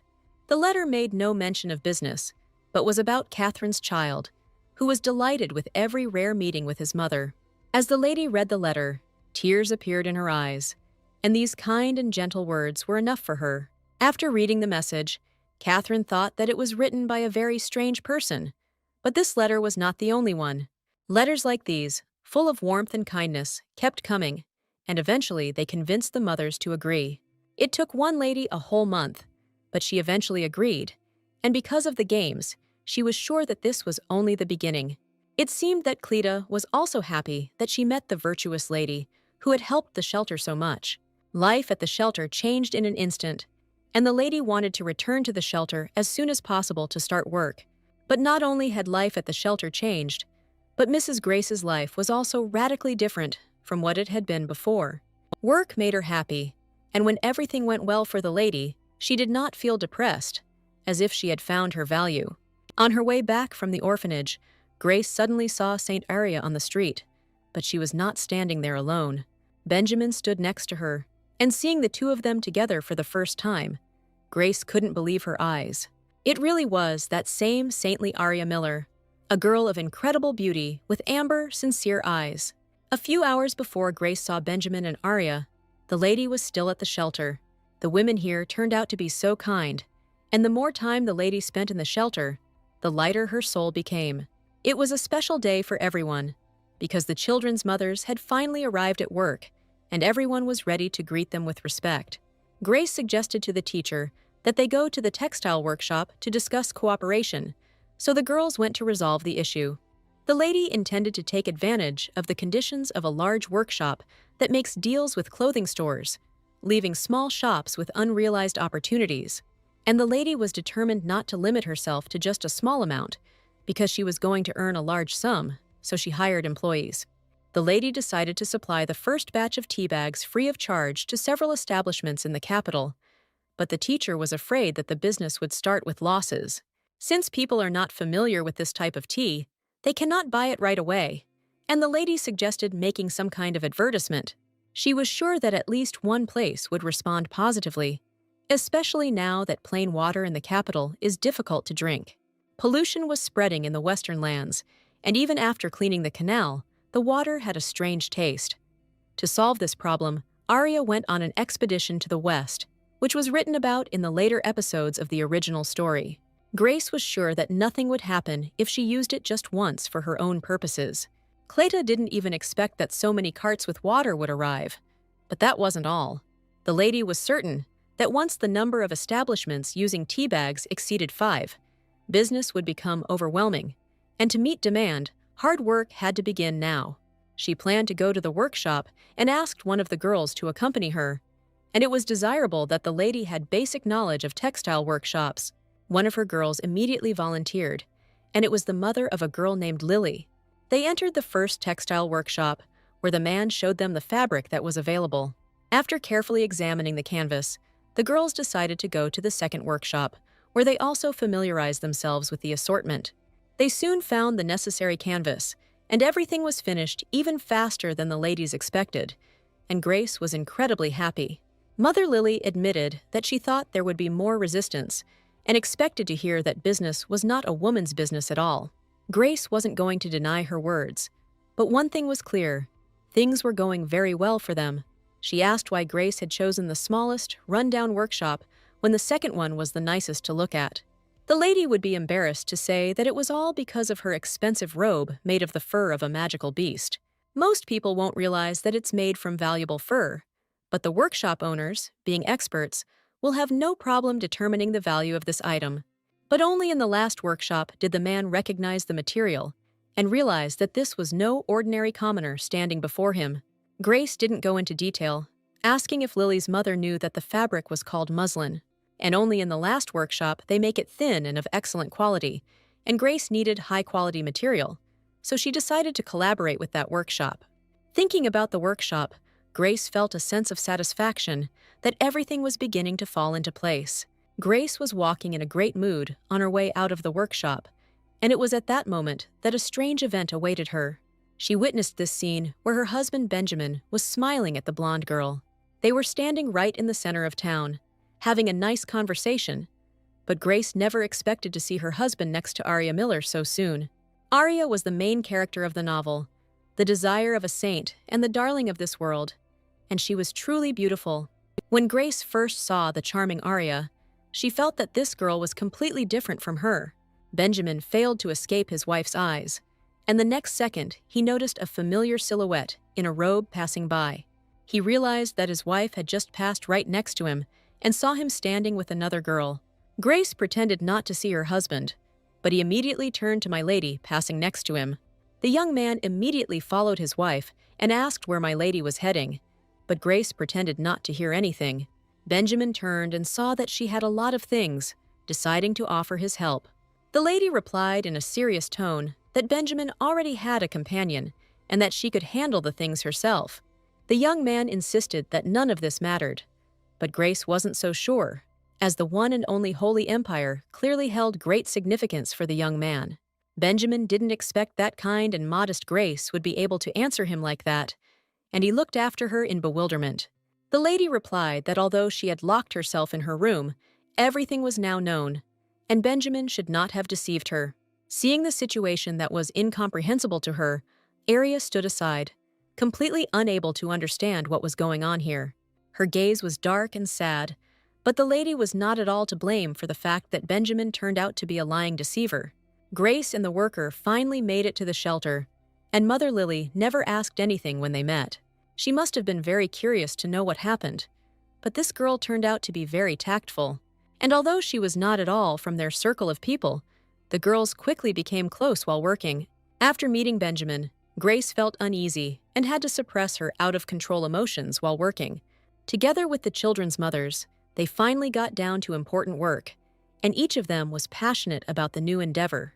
After meeting Benjamin, Grace decided she needed a divorce quickly, and she was too scared to hear about her husband's true feelings for this girl. After a hard day at work, the lady lay down on her bed, exhausted, and it felt like cats were scratching at her soul. She didn't want to eat anything, and she felt absolutely disgusting, and she probably should have admitted that she had changed after reading the diary, and now she had completely become Grace Felton. Having established important work processes, the lady informed Cleet that she would probably not be able to devote much time to their business. Cleta didn't expect to hear this, since it was the brainchild of the mistress, but she was sure that the teacher could now handle it herself. Cleta turned out to be a determined and good person, so Mrs. Oni was worried about the work of the shelter, and now her main task was a divorce from Benjamin. She was going to meet the gentleman and asked Sally where his lordship was. Benjamin was supposed to be resting in the main building, and since he was not busy, the lady decided to talk to him.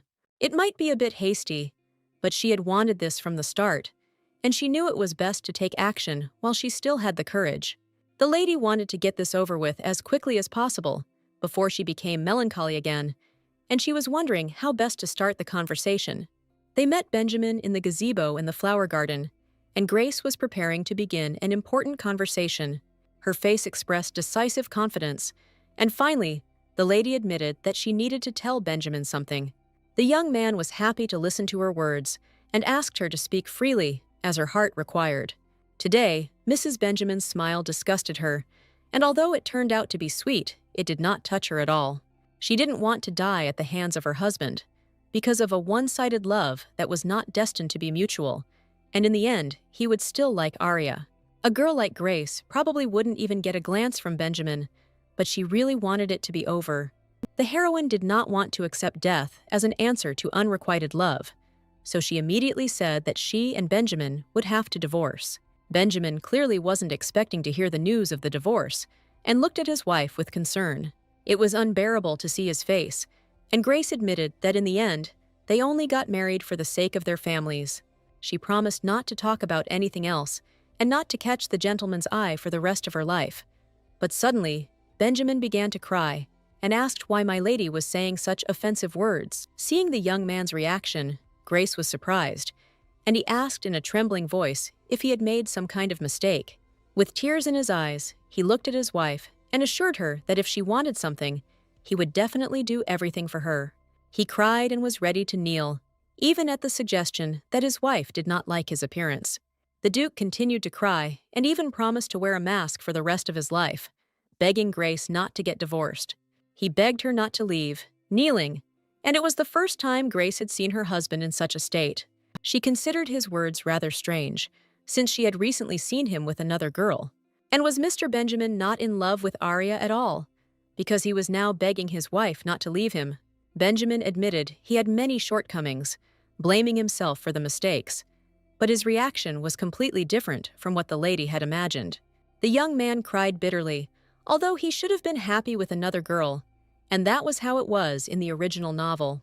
She didn't know what to do or whether she should console the young man, but she tried to remain calm, because her heart couldn't waver.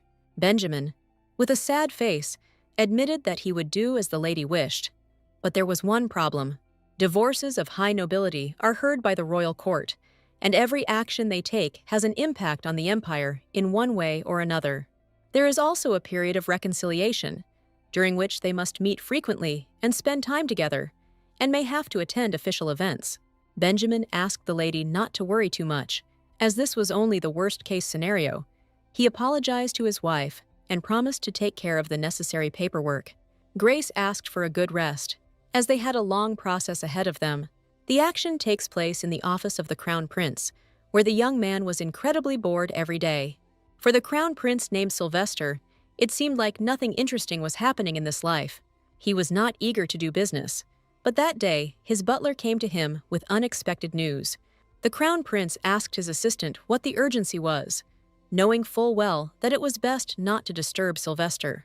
The assistant held a document in his hands, stating that a petition for divorce had just been received.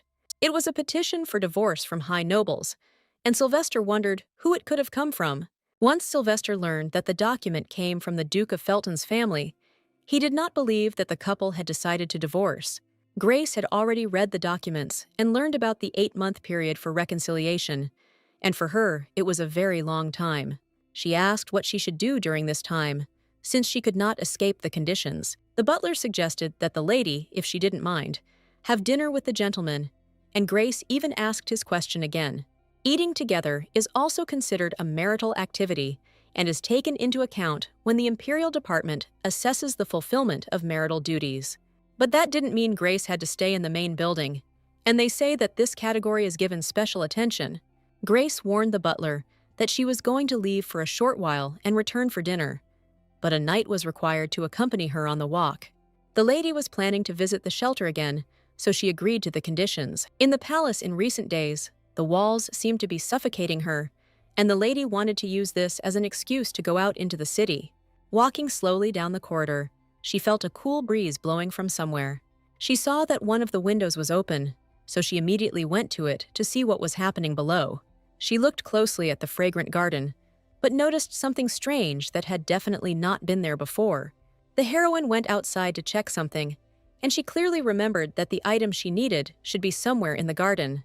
Grace's eye fell on a very small and light stone, and for some reason she paid attention to it. Taking it in her hands, The lady felt strange, but something told her to pick up this stone. As she looked at the small stone, the lady felt a bad premonition, and she was sure of her feelings. She seemed to see her reflection in this stone and tried to examine it even more closely. Through the stone, she saw an extravagant carriage from which a young man in a luxurious, expensive suit was getting out. It was a fairly young man with dark hair, but Grace didn't immediately realize who she was seeing. But as soon as the young man turned around, she immediately realized that it was Crown Prince Sylvester Bayman. It was the main character of the original story, and Grace was still looking at the reflection in the stone with excitement. She didn't know why she saw him, but at that moment the maid Sally approached her. Sally had been looking for the lady for some time, and finally found her sitting in the garden with some strange stone in her hands. Grace showed it to the maid, saying that the stone seemed a little strange, but Sally had heard that light stones were more in fashion now than black ones. Grace insisted that wasn't the case at all, and that there was clearly something wrong with the stone. She still held it in her hands, insisting that this small, light-colored stone was not just any ordinary stone. And the next second, something happened that no one expected, and the small stone exploded right in the mistress's hands. Sally was horrified by what she saw, and drops of blood slowly trickled down Grace's hand. The ladies went to bandage the wounds. The stone exploded right in the girl's hand, and no one could believe what had happened. It was good that Sally was there to provide first aid, and she told me that His Highness the Crown Prince had arrived today and would probably stay for dinner. Grace felt she needed to escape quickly, but she had injured her right hand, insisting that it would be difficult to maintain table etiquette and awkward to dine with anyone but her loved ones. But on the other hand, she was glad that she had hurt her hand, declaring that she and Benjamin could have dinner another time. Sally asked the lady to be more careful and cautious on the road in the future, and the lady went for the walk she had planned to take. She walked slowly along the luxurious corridor of the main palace, and she had not been in this part of the building for a long time. Suddenly, she heard men's voices nearby, and stopped to listen to what they were talking about. It was Benjamin and the Crown Prince. They were talking in raised tones, and Sylvester insisted that it was completely impossible to talk to the young man. Right before the lady's eyes stood Crown Prince Sylvester, who for some reason was shouting at Benjamin. Seeing a girl passing by, Sylvester asked who she was, because he had definitely seen her somewhere before. Benjamin didn't even have time to introduce his wife to the Crown Prince, but immediately approached her and asked what brought the girl here. Seeing the lady's bandaged hand, he became worried, but Grace came up with a story about a broken mirror, which she allegedly injured herself on. Benjamin carefully took the girl's bandaged hand, assuring her that she was quite seriously injured and probably needed medical attention. Grace assured her that her hand was perfectly fine, as the maid had already treated the wounds. At that moment, the Crown Prince approached the couple and asked if he was interfering with their pleasant conversation. Benjamin patted the Crown Prince on the head, asking him to behave decently, and Sylvester's high status did not give him the right to be rude to his wife.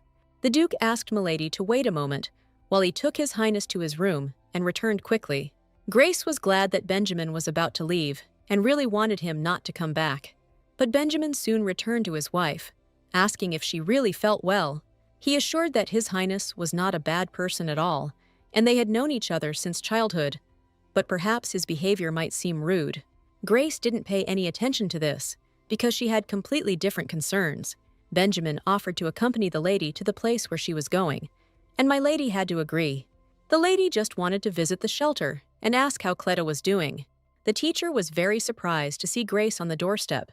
She was very happy, so an interesting conversation awaited the girls, and Cleta was happy to tell them about the new life of the orphanage. When Cleta saw Mrs. Linden, she was very happy and admitted that she felt very empty without Grace. But all this time, the lady was confident that everything was fine in the shelter and that things were going quite smoothly. Her expectations were met. The shelter secured long-term contracts with institutions, produced custom products, and at this rate, they were certain to be successful.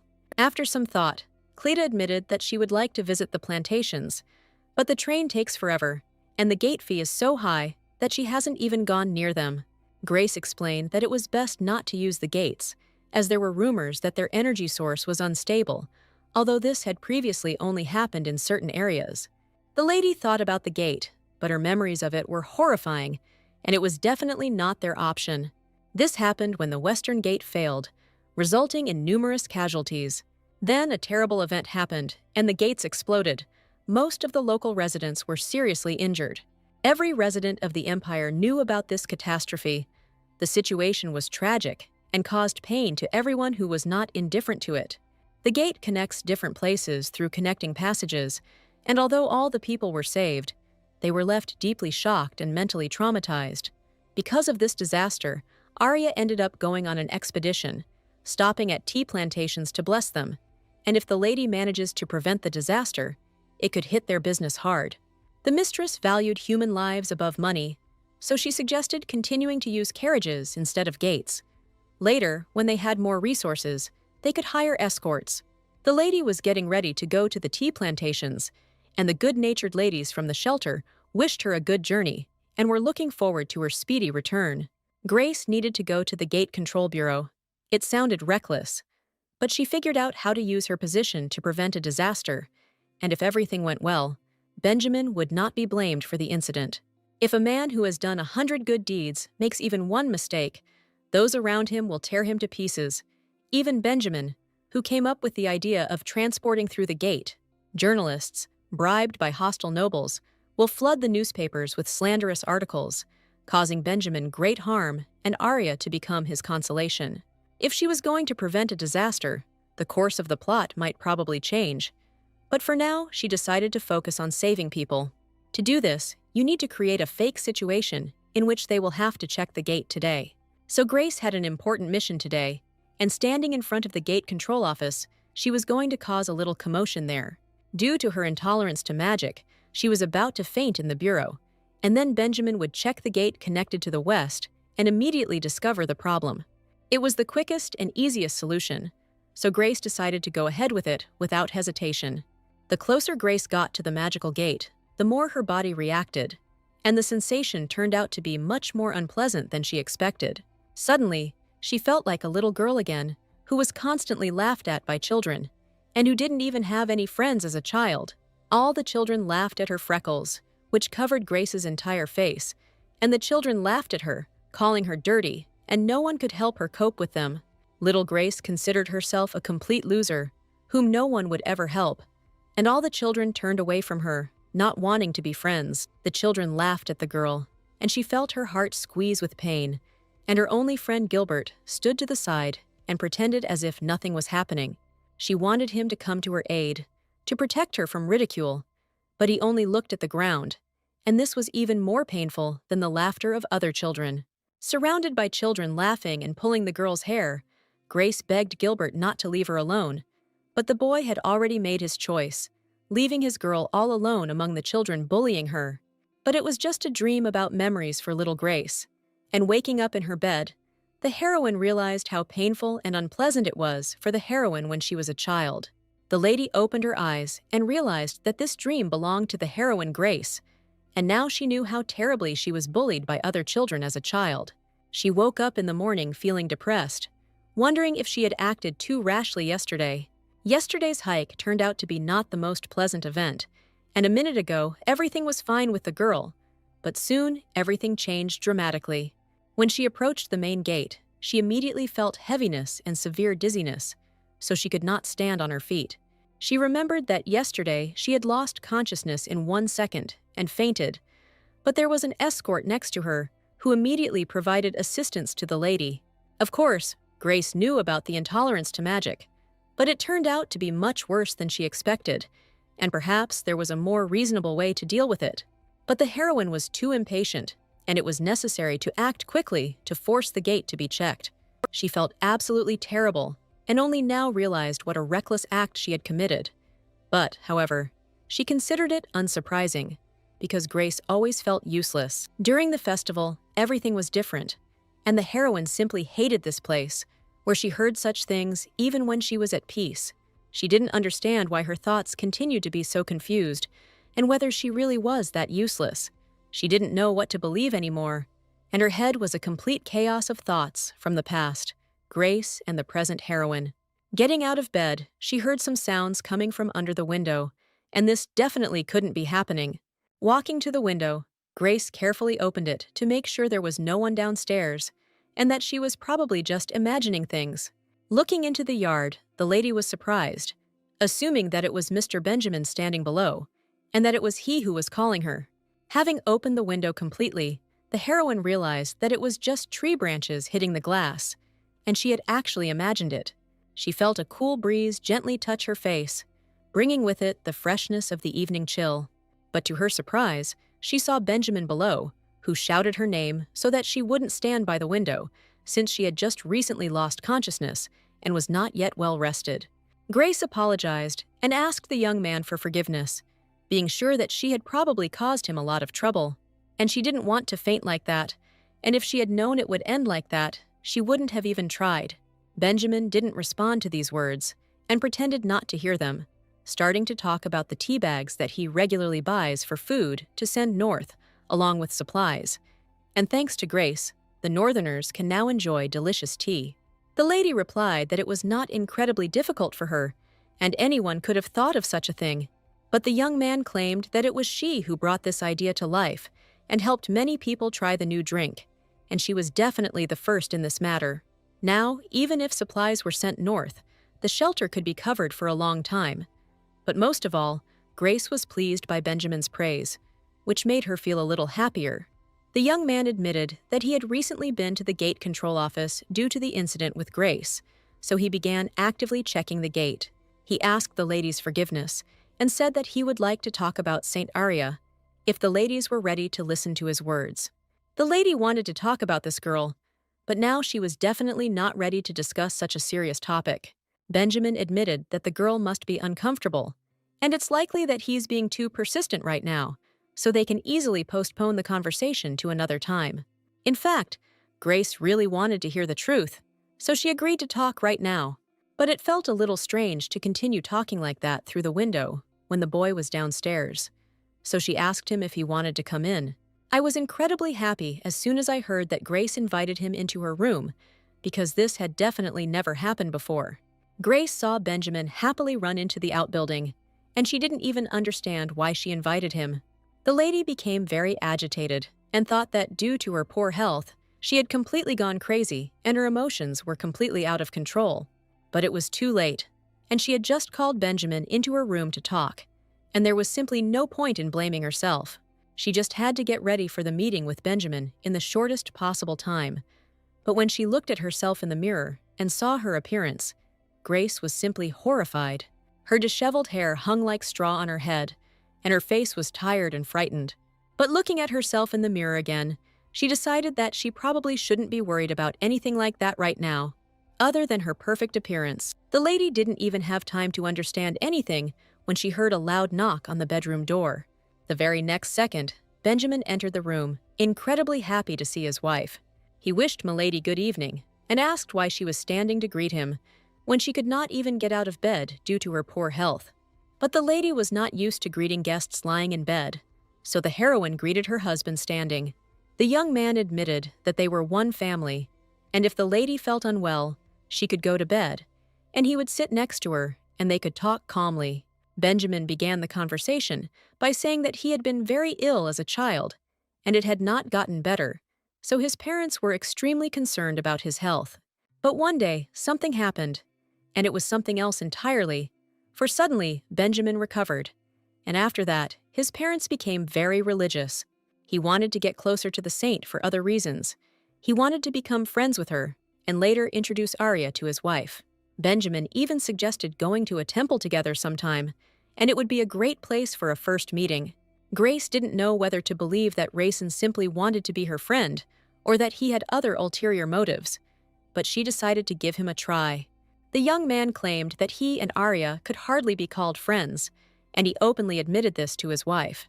The next day, the young couple went to the temple to verify the truth of Benjamin's words. Walking down the street with her smiling husband, Grace couldn't understand how it had all come to this, because now, for the first time, they were simply having a good time. Grace remembered Benjamin telling her that when they were heading to the temple, he asked her not to go too far, and they go there together only so that Grace no longer feels lied to by her husband. Therefore, he was happy to introduce his wife to Saint Arya, without hiding anything from each other. But there was still one small detail that Grace would like to change in Benjamin's clothes. She took off the dark green headband from her hair and carefully wanted to hand it to her husband. She tied a beautiful men's bow on his white shirt, because it will look much more attractive. Benjamin's face burned brightly with embarrassment, and he immediately decided to make sure that this bow did not come undone under any circumstances. As Grace walked leisurely about her business, she heard a familiar female voice nearby and turned around. She saw the frightened teacher Cleta in front of her, and their meeting was very unexpected. And from the girl's face, the lady understood that something terrible had happened. Grace asked what the rush was about and what had happened, but the out-of-breath teacher couldn't even say a word because she was so worried. Having calmed down a little, with tears in her eyes, she confessed that someone had recently broken into the shelter and caused extensive damage. The lady immediately put aside her business with Benjamin, and they, together with the teacher, went to help the orphanage and find out what really happened there. All the things were scattered, so Grace suggested sorting what could still be used and what couldn't. Benjamin also tried to find out if Cleta had seen anyone strange here lately. The shelter was in complete disarray, but there were no signs of a break-in, and Benjamin found the situation unusual. He didn't know much about the shelter, so he decided to ask. But there was something else important he wanted to tell. The young man was sure that Grace needed rest from everything that was happening, and he was very worried about her. He invited the lady to go outside and get some fresh air, and promised to check the rest himself. Grace found this rather strange, and wondered if the young man was seriously going to throw her out the door. But the young man insisted that his wife needed to go outside and breathe a little. As soon as the lady came out into the yard, she was immediately surrounded by the children of the orphanage, who were incredibly happy to see her. She suggested that the children play, so that they wouldn't go inside and see what happened there. Grace remained outside with the children, and Benjamin asked the teacher's name and decided to sort things out himself. The shelter was completely ransacked, but the gold was not touched, and there were no signs of a break-in. Therefore, Benjamin assumed that someone had done it, but it was unclear why this person would destroy his own home. The workshop turned out to be intact, since there were objects there that were dangerous for children, so it was locked and not touched. Benjamin had a theory that someone could have entered as one of their own, but did not know the location of the chest and could not open the workshop door, in which case there is only one suspect. While Benjamin tried to understand what had happened at the shelter, Grace watched the children happily playing in the yard. A little girl approached Grace and wanted to ask her something and turned to the lady. She whispered to Grace that she shouldn't tell anyone about this, but she decided to turn to an adult. Since the girl knew that Grace was not an employee of the shelter, she asked if she would believe him if he told the truth. The lady understood perfectly well that the child would hardly lie to her, and she really wanted to listen to her. The girl said that a strange man asked about Grace, but he was so unpleasant that they didn't tell him anything. Then he started asking everyone different questions, and then told them not to tell anyone. The lady held her breath and realized that something strange was clearly happening here, something connected specifically with her. This meant that someone had already gotten on Grace's trail and was interested in her person. The lady rushed to look for Benjamin, because after this girl's question, she realized something. The young man excitedly asked what had happened to my lady, since she was running and shouting his name in a breathless voice. Grace immediately explained that another problem had come up that she needed to deal with, so she needed to take the day off. Cleta apologized for keeping the lady when she was not feeling well, so she wanted to try to sort everything out herself.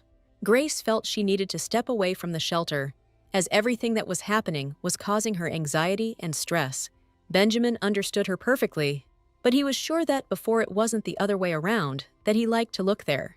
Grace said that one of the children noticed a strange, frightening man, and it was probably the newspaper man. Benjamin asked if Grace really thought the newspaper man was the person who broke into the shelter and was an accomplice. But everyone was sure that the director of the orphanage, who had escaped from it long ago, was primarily involved in everything.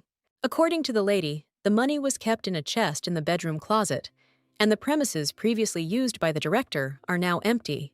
Most likely, the director turned everything in the shelter upside down in search of a new location for the chest, and then escaped, and everyone was very lucky that the chest was hidden. In order to reveal the identity of the newspaper man, Grace was even ready to go out alone at night in order to arouse him with her appearance. The young man, of course, refused. He was sure that this was not a very good idea for the girl for her own safety. After all, she had just fainted, and all this was too risky, but Grace was not going to put herself in danger. He agreed to listen to his wife, because she really wanted him to hear her plan. The newspaperman was a man named Tom Birkin, who was assigned to pursue his goal. His only goal was money, and he wanted to create gossip to enrich himself, so this was the only reason that made him relentlessly pursue Lady Grace. He knew very well that ladies rarely went out lately, so it was difficult to predict when she would be on the city streets again. But unexpectedly for himself, one dark night, he saw a familiar dark blue robe in the distance. Her red curls were fluttering in the wind, and the newspaperman immediately thought that the lady had dared to go out alone at night. Watching the passing figure in the blue robe, the newspaperman was surprised that the lady was walking completely alone without security. Following the girl in the blue robe, the newspaperman felt a little guilty, but still couldn't help but do it, because he only needed to look at her face. And for the sake of money, he was ready to do anything, even scare a girl at night. Putting his hand on his shoulder, not even a second passed before the blade of a sharp ball appeared in front of the young man. Before him stood the deputy commander of the Second Knightly Order, named Rosalia Vantrin. The lady said the young man had been arrested for endangering the Duchess's life and was charged with a serious crime. After the successful mission, Rosalia returned to the Duchess and reported that she had caught the newspaperman. Grace had no doubts about this girl at all, because her command skills were excellent. She presented the mantle to the lady, apologizing for dropping it on the ground while carrying it in her hands. For Grace, it was just a robe that could be washed. The main thing was that Rosalia successfully completed the task and remained safe. Letya admitted that she still had something to report, something that Grace absolutely needed to know. She gave her the suitcase containing Tom Birkin's belongings, and it appeared he was not carrying any dangerous items. The lady thanked Rosalia for her excellent service and promised to reward her generously. Rosalia was sure that she was only doing her duty, and this was the mistress's order, and therefore it was right to give these things to her. Vantrin was the finest of the Empire's female knights, and as a knight sworn to serve the Duchess, she considered this task an honor. Grace hoped that her request had not been a burden to Rosalia, and for some reason she believed the girl, because she had handled it admirably and seemed resilient. The newspaperman was thrown into prison, and for some reason he was sure that this was where his life would end. He assumed that the Duchess would punish him to the fullest extent, since she held a high title. But suddenly, he saw in front of him a man whom he certainly did not expect to see now. He shouted that before him stood the very same Duchess of Felton, about whom he had known for a long time. Grace stood in front of the young man with an impassive face, wanting to know the whole truth. She immediately stated that if the young man tried to do something bad, she would immediately call the guards. At that moment, for some reason, the young man thought that the rumors were exaggerated and that a noble lady was standing before him. Although everyone said that Mrs. Felton was stupid, ugly, and fat, this girl turned out to be just ordinary and did not at all correspond to the rumors. Grace read everything the newspaperman had managed to find out and admitted that the young man had done quite a meticulous job. He asked if the lady had come to hold him accountable for such a gross violation. Grace said Benjamin is ready to bring the boy to justice, but given the current situation, a more severe punishment may be imposed. So she decided to give him another chance, and came to tell him exactly that. If the young man decides to take advantage of this opportunity, he will not receive a life sentence at trial. The young man grinned and asked if summer death could really threaten him in such a stupid way. The lady believed that this man had no right to complain about threats, because he was the one who ridiculed the appearance of others for money. Tom Birkin had already been framed for his records, and after handing over a note found in the ransacked shelter, the lady reported that it was he who had committed the attack. Now the newspaperman realized that the rumors about the Duchess were completely false, and she was clearly not such a stupid girl with freckles as the ridiculous rumors said. He assumed that Grace wanted to make some kind of deal with him, or perhaps she wanted something from him. The lady was incredibly glad that she had managed to find the person who had been spreading false rumors about her behind her back. And now you can learn the story that was not described in the original, and there was still a lot that you wanted to know, but for now it was necessary to focus on urgent matters. The information she provided to Tom Birkin was quite valuable, so it immediately caught his attention. It concerned the location of a necklace called the Blessing of the Sun, which was passed down from generation to generation by saints. People began to judge when the temple stopped displaying it, and the indicated place could not help but attract a newspaperman, who immediately appeared there. Grace was glad she knew the original story, and Tom Birkin would probably use the information about the necklace to get out of this. The lady still had a lot of things to do, and the first thing she had to do was find the director of the shelter. Benjamin was also involved in this case, and was confident that the directors would be proven guilty to the fullest extent of the law. After this, he will be prohibited from entering the shelter's premises and will never be able to hold this position again. The lady also wanted Cleta to have ownership rights to the shelters and be able to manage them independently. And if Grace manages to do all this, she will be very pleased with a good result. She wanted all problems to be easily solved, but for some reason, she was very afraid that she would not succeed. The inner voice screamed at Grace that she would soon fail, and she knew it perfectly well, instilling in the girl a fear of action. He still haunted the young lady, and she tried to deal with him every day. And again, she had some kind of nightmare, where she was supposedly being convinced that nothing would work out for her. This morning, she decided to go for a walk, and immediately met Mr. Benjamin, who inquired about her condition. As soon as the lady stepped out into the fresh air, she immediately remembered the events of the previous night. The weather was simply wonderful, and the heroine enjoyed the warm sun, and did not even notice that Benjamin approached her. He understood that now was not the best time for fun, but he invited the lady to join him and have a good time. She was surprised, because they were definitely not going anywhere today, and this proposal from the young man came spontaneously. Benjamin suggested exploring the outskirts of the capital, and Grace guessed he must be worried because she looked depressed. He suggested that he first take the girl to the outbuilding so that she could get ready, and then they could set off on their journey together. The inner voice continued to rise inside Grace and insisted that the young man was kind to her only out of pity, because she could only evoke sympathy. She even suggested that she had become too kind and frank with Benjamin, who would probably lie in the future and fall in love with someone else. During their walk, the butler approached them and asked the gentleman for a moment, as an urgent matter had arisen that required his attention. He handed him a letter, which the young man began to examine with particular attention, but was in no hurry to open it. He stayed at the outbuilding and asked Grace to take her time and join him whenever it was convenient for her. She promised to try to get ready as quickly as possible, but everyone felt that there was no need to rush and that they should collect their thoughts. A luxurious carriage, decorated with gilded patterns, sped briskly along forest paths.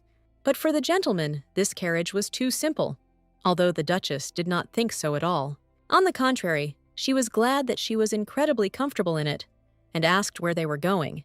On the outskirts, there was a place called the Flower House, which had previously been looked after by the Marquis Charles, and now they were heading there. They were heading to a greenhouse, built of glass, which keeps the heat inside and allows you to admire various flowers. Benjamin went there because his wife was interested in flowers. Suddenly, the lady noticed that something was bothering Benjamin and decided to immediately inquire about it. The young man admitted that there was no way to deceive a lady's eyes, and that in fact, there was a problem with the Rondel Canal. Although the cleaning was almost complete, it was still not in the best condition. There is a large workshop of magical artifacts located near the canal, and there is a suspicion that they could have somehow influenced the situation, but this accusation also sounded absurd. The Duke had other priorities, so Grace suggested they go there together and find out what the problem was. Benjamin was surprised, because if they went there with his wife, the lady would find herself in a crowded place. Grace smiled and replied that everything would be perfectly fine, and since the young man would be next to her, no one would come close. The young man was indeed happy to ensure that no one came near his wife, and he thanked my lady for the offer. After some time, they arrived at the appointed place, and the Duke and his wife went out into the world for the first time in a long time. The temple could also carry out the cleaning of the channel, but not as thoroughly as the saint, and apparently they focused on temporary peace until the main reason was clarified. And in the end, they possess a small fraction of the power of the saint. Hearing this, Grace thought for a moment, and a very interesting idea came into her head. The priests from the temple came towards them, and the Duke respectfully introduced his wife. But the lady was sure that everyone would be disappointed. The young man told her about his plans, and even Grace agreed to come here when she learned about the current situation. The lady didn't understand whether she really wanted this or not, but a hostile voice in her head assured her that the young man would definitely feel awkward because of her, and it would be better for her not to come here at all. Everyone knew that Saint Aria was busy cleaning the canal and was definitely somewhere nearby. The girl did not keep them waiting long, so soon everyone turned around and saw a beautiful lady with long white hair. Saint Aria admitted that the Rondel Canal had become polluted again, so she used more divine power. Seeing Aria up close for the first time, Grace was surprised at how much of a different aura she truly had. And as soon as this girl stopped next to her, the voice that was constantly sounding in her head finally died down. Saint Aria Miller possessed unrivaled divine powers and was gifted with an incredibly angelic appearance. She was the only saint in the world who possessed such great magical power. Grace didn't want the girl to spend all her energy on this matter alone, because it could cause the magical artifact workshop to fail. Ms. Linden completely forgot that magical artifacts and divine power are poorly compatible, and it is definitely better not to do this. Grace decided that her husband would probably want to talk to Aria alone, but the young man refused with a smile. He only wanted to introduce the girls to each other, but Aria was probably busy right now, and it would be difficult for her to meet again. Grace asked if they had looked elsewhere for the cause, but everyone insisted that they had checked other places and still hadn't been able to find the cause. Grace was sure that the source originated in one place, and in the end, the root of the problem was definitely not here. However, she only knew this information because she had read the original and did not know how to push people to reveal another reason. It took Aria a long time to get the Rondel Canal back in order, and the saint expended a lot of energy. But no matter how hard she tried, the water still didn't become crystal clear, and the reason definitely lay elsewhere. The lady asked if it would be possible to trace the source using sacred power, and perhaps determine the direction of the spread of the pollution. Finding this idea excellent, Benjamin asked the lady to tell him in more detail how this could be done. Grace was sure that if the divine power was drawn into a thin, long thread, it would rush to the source of the filth, stretching as far as possible, and if everything worked out, the cost of labor would decrease. I immediately approached the lady priestess, who was involved with the temple, with one interesting question. He asked the saint to spare them a little time, because his wise wife had just made an interesting suggestion. They replied that Aria was busy at the moment, but the young man said that it might make her work easier. The young man assured her that his wife would now be able to tell him a great idea. But Grace suddenly became very frightened and declared that she was tired and would like to rest in the carriage. She was sure that Benjamin trusted her, and she really wanted him to tell her everything. Benjamin, hearing his wife's request, decided to accompany her to the carriage and do as she said. Grace was indeed feeling very tired because she had too much work to do. Looking at Aria, who was standing next to her husband, she supposed that they really did look very good together. They really did look like a wonderful couple, and the heroine thought with bitterness that even her appearance did not suit her husband. Grace must have had some negative thoughts about what she saw, but now she felt like everything was fine, and the bad thoughts seemed to have disappeared from her head.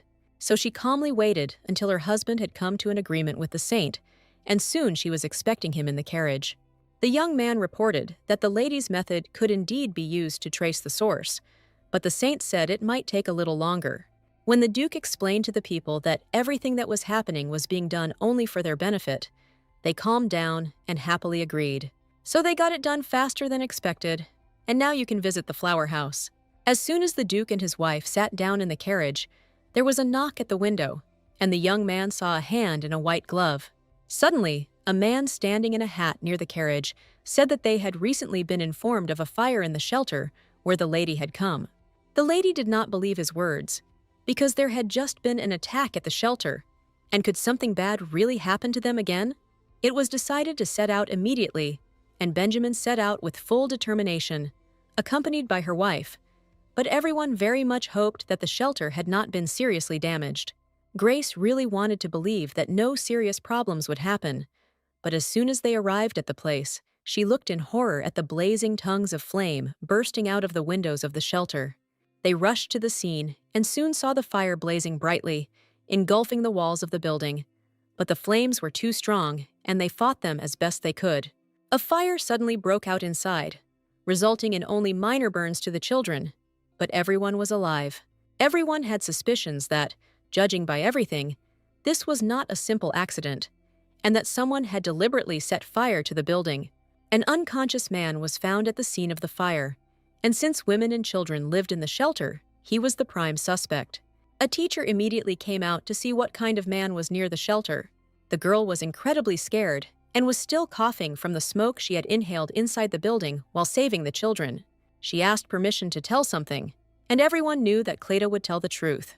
Benjamin was happy to listen to her, since she was right at the scene of the incident. As it turned out, this man was originally the director of the shelter, but she had no idea how he managed to get inside the building. He started a fire right where the oil was stored. But it is strange that he did not leave the building immediately.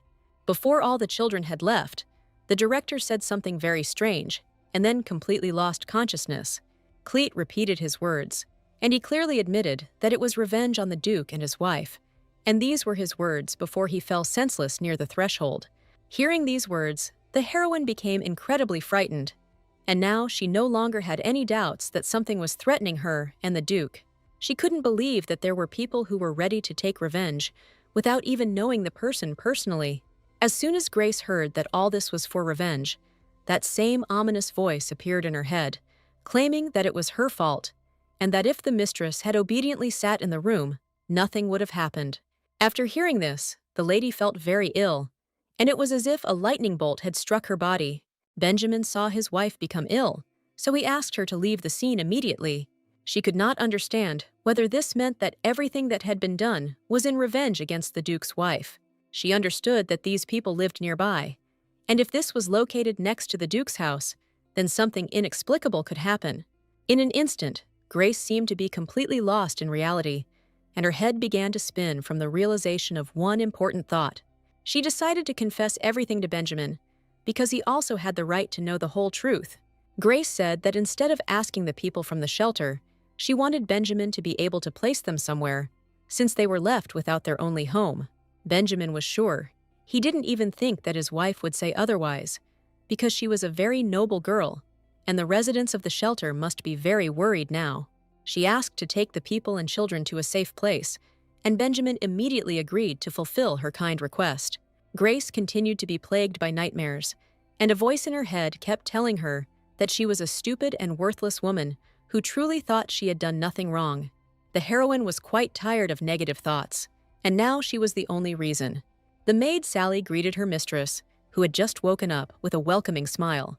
The lady sadly admitted that she couldn't get out of bed yet because she was incredibly tired, and asked about the latest news. The children were taken to a safe place, and they moved into the main building, and the gentleman went to the palace for a short while. She asked the maid to make tea for the guests from the shelter, because they were probably incredibly tired and also wanted to rest. The lady asked to bring a girl named Cleta to her room to discuss some urgent matter with her. Bowing respectfully, Sally promised to fulfill the request immediately and went to the guests. The last few days had been very busy, and the Duchess didn't even expect that all the residents of the shelter would end up visiting her. At first, she still worked for Grace's future, then for the people from the shelter, but in the end, for some reason, everything still turned against her. She was very afraid of the meeting, because she thought that they might be offended by her, and she felt very worried. Cleta happily went out to the lady and informed her that she had not confessed properly at all and was afraid that the teacher might be uncomfortable being in her house. But the excited teacher responded with enthusiasm that everything was just wonderful, and she was incredibly glad that the lady had helped with overnight accommodations. Grace tried to ignore the negative thoughts in her head that said they wouldn't have needed a place to stay if the shelter hadn't burned down. The teacher immediately admitted that she did not believe that the arson was committed specifically because of the Duchess. Therefore, she immediately admitted that none of them believed such gossip, and the Duchess and Miss Linden were completely different people because of those rumors. After all, she took care of them all this time, didn't abandon them. Even when they made unfounded assumptions, she still placed them in a wonderful place. Grace smiled and realized that she could not do otherwise, because these people desperately needed her help. But unfortunately, the women with whom Cleta worked had encountered many prejudices in life, and after everything that had happened, sometimes spoke carelessly about the Duchess. So Cleta talked to all of them, and the ladies wanted to apologize for what they said earlier. After all, no matter what happens, this is not a reason to speak badly about the person who has been helping the shelter all this time. Cleta considered Grace a benefactor she had been fortunate enough to meet at the festival, and they did not believe any of the rumors of revenge. Therefore, the lady said that if the lady needed help, she could always contact them. Grace decided to leave the tea business to Clete and the orphanage and retire, giving them a new home on the land where the tea plantation would be located. This land was blessed by Saint Aria, and for the first time, the purest water flowed there, and the desperate leaves grew of excellent quality. Now, the shelter's residents and children can help each other and be proud of their work, living simply happily. Benjamin was incredibly proud of his wife because the proposed method gave excellent results. He was sure that no one would have even thought of such a thing, considering his wife to be simply an incredibly noble person who did not close her eyes and helped those in need. For some reason, Ms. Grace felt strange receiving praise, because it was the first time in her life. She asked if she could join the expedition to the polluted area because she wanted to participate too. Benjamin warned that it could be quite dangerous, but he saw his wife's sincere desire. The road there was grueling, and the young man was not sure that Grace could cope, but she assured him that she really wanted to go there and just wanted to help in any way she could. In fact, Grace needed a reason to leave, because this mission made her realize that unless she took action on her own, there might be no talk of restoring her reputation. But the only problem was whether Benjamin would allow her to go into such harsh conditions. The young man thought about it, but the lady insisted so confidently, and she really wanted to help where someone was in need. After some thought, Benjamin happily agreed to fulfill his wife's request and confidently stated that they would do just that. The next day, a messenger was sent to the palace with new information, which was provided for the Duke. After reading the information, Grace realized that it seemed like there was no longer any need to worry about Birkin's trial, since everything had turned out in their favor. But there was still some important work that the heroine needed to do. She had to ask him to investigate the case with the drug, introduce it, and also it was necessary to know the whole truth. On the day of departure, Sally saw Grace off, and she assured her that thanks to her beloved assistant, she could breathe a sigh of relief. The knight Rosalia went with them, and now Sally was sure that no one would dare harm the honorable lady. Rosalia asked the lady not to forget that they were always close by, and therefore no one would dare to lay a finger on her. The lady was surprised why they were saying such nice words to her and sincerely thanked the girls. She really wanted to believe that they really trusted the lady, but Grace still couldn't fully believe them. They probably respect her because of Saint Aria, who was the most honorable person in the empire. Surely everyone knows that Benjamin and Aria are close, so people who like her support her. The heroine felt that there were people around her who really liked her as a person. The lady smiled sweetly and thanked Sally and Rosalia for their care and trust, and was incredibly happy. Lady Sally was even surprised, because it was the first time the lady had smiled at them in such a long time of being together. It was time for Grace to leave, and she asked Sally if the young gentleman would be coming out soon. As soon as Grace said these words, an excited young man immediately appeared before her eyes, apologizing for being late. The young man came out just in time, and the lady suggested that they move slowly in order to arrive on time at the appointed time. The head of the country's pharmacology was Duke Zart, the current emperor's younger brother, and if Grace's medicine was prescribed, it most likely passed through his hands. He barely appeared in the original story, but since he's popping up in Grace's memories, she better be careful. Duke Benjamin and his wife Grace arrived in the abandoned area to explore the ancient lands. What they saw with their own eyes was truly terrible, and Grace was sure that things were much better here. The distribution of humanitarian aid remained a priority, so Benjamin suggested hurrying up. The lady said they also need to determine who needs humanitarian aid. Benjamin said that they had already conducted an investigation on their part and had some information. The butler provided the gentleman with a list compiled according to the number of people in the area and the urgent needs of the patients. The young man did an excellent job, and Grace then suggested that they share the responsibilities. Benjamin didn't quite understand what his wife meant by the word split and asked what it meant. Seeing two unfamiliar young men, the Duke asked if it was really the geologists that Grace had brought with her. Since the land was polluted, the heroine thought that geologists could help, so she decided to invite them to go to the abandoned lands. She was confident that thanks to these people, they would be able to quickly find the source of the contamination and prepare everything that was needed. The lady admitted that not only she dealt with this matter, but Benjamin also paid a lot of attention to solving this problem. Grace felt goosebumps running through her body, not understanding why she was reacting this way to praise, while Benjamin continued to please her and show her respect. They were asked to tell where they had arrived, as he had seen that some groups were studying the crops of the Earth family, and that research was probably being conducted here. Grace confirmed that her goal is similar, but slightly different. What the heroine was actually heading towards was an abandoned mine in Ardell County. When Arya cleared the place, the locals were so grateful that they didn't know how to repay. And eventually, the problematic mine was donated to the temple. But eventually, it will be purchased by the Felton family and donated to the temple on behalf of the people of the West. They came here to announce the existence of this mine, but they thought they had come to look for living plants in the forest afterwards. Grace gave the geologists a box of tape so they could mark the area with anomalies and be sure to tag them on their way back. She asked if she felt uncomfortable walking alone, so they could go with the Knight Rosalia as an escort.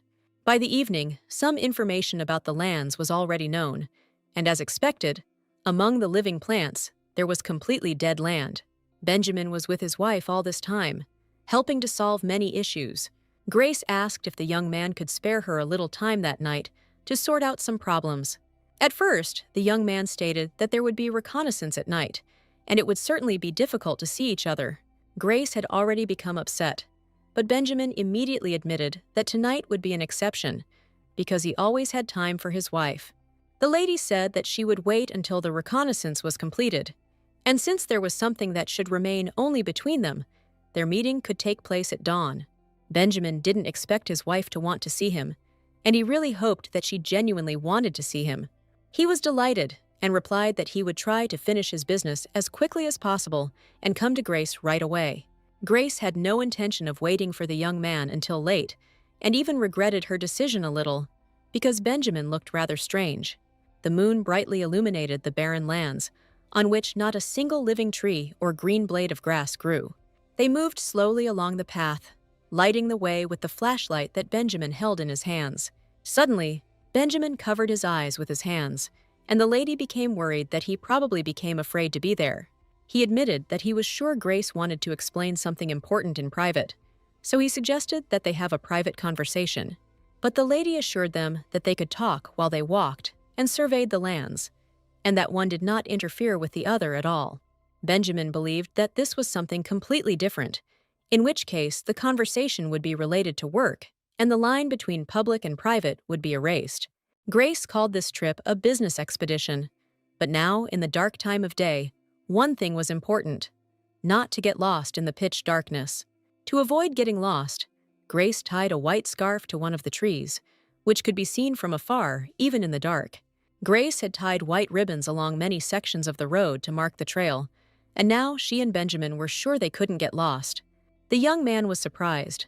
The white scarves shone incredibly in the dark, suggesting that this was a new product from the workshop of magical artifacts. They were indeed covered in luminous paint, and fortunately, they turned out to be brighter than even the lady herself expected. Such a strong light only appears in complete darkness, and it was truly amazing. Grace wondered if the young gentleman had a passion for magical objects, which was why he was so interested in the white ribbons. Benjamin liked them very much, and in his opinion, magical objects brought convenience and comfort into people's lives. This is why Benjamin was interested in making sure that as many people as possible knew about magical artifacts. The heroine wondered if the young man would also encounter contradictions, and she was interested in how his investigation was progressing. Finally, they saw the coveted last white ribbon, which was located right next to the right place. Benjamin noticed that even in the darkness, it was clear that the land here was completely barren, and together, they approached an abandoned mine. Near the photo, there were signs of attempts to hide this place, and probably someone did not want the mine to have an owner. Benjamin asked my lady to stay as close as possible because they were about to head to a completely unknown place. The walls of the mine, covered with moss and lichen, seemed alive, and the moonlight gave them a mysterious look, and Benjamin turned on the flashlight and illuminated the entrance leading inside. It was quiet inside. Only the sound of their footsteps broke the silence. Grace felt her heart pounding with excitement and fear. Grace suddenly stopped and asked what it was, as if she saw something unusual in front of her. Benjamin replied that he felt strange, and a huge shiver ran down his spine. As they moved deeper into the mine, avoiding debris and trying not to trip, Grace suddenly noticed something shiny on the floor. Indeed, something was glowing among the stones, which immediately attracted the girl's attention. Benjamin asked the lady to remain standing nearby, and he himself decided to go first and check what it was. The stone was extraordinarily beautiful, its bright blue color shimmering in the light of the flashlight, as if the very essence of heavenly light was contained within it. It was a strange feeling, as if the stone contained some ancient power. Looking at the stone, Grace guessed that it looked more like a precious stone than an ordinary one, and one might well think that it was a magical stone. But there was a slight difference, and in order to identify the stone, it was still necessary to call an expert so that he could tell us all the details about it. Suddenly, Grace shouted something and asked Benjamin to stop for a moment and take a look. She took Benjamin's hand and pulled him towards her, wanting to look at the precious stone she had found. She looked at the mineral she had found with enthusiasm and noticed something unusual about this stone. When the light hit one side, the color of the stone changed like the northern lights, and Grace found it incredibly beautiful. Benjamin felt embarrassed, because it seemed to him that he and the lady were becoming closer every day. This stone turned out to be truly charming, and the heroine still couldn't take her eyes off it.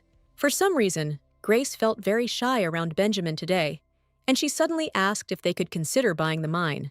By acquiring this mine, they would certainly be able to improve their financial situation. But first, proposals must be sent to the imperial court, and they should probably have first approached the crown prince, who would hardly be happy to take on this matter. Grace assumed that the young man had decided to take advantage of the situation and dump all the annoying hassle on the imperial court. Judging by his actions, the duke was definitely not so simple and thought out many steps in advance. Benjamin also suggested taking the magic stone with them to confirm its presence in the mine and then figure out how to use it.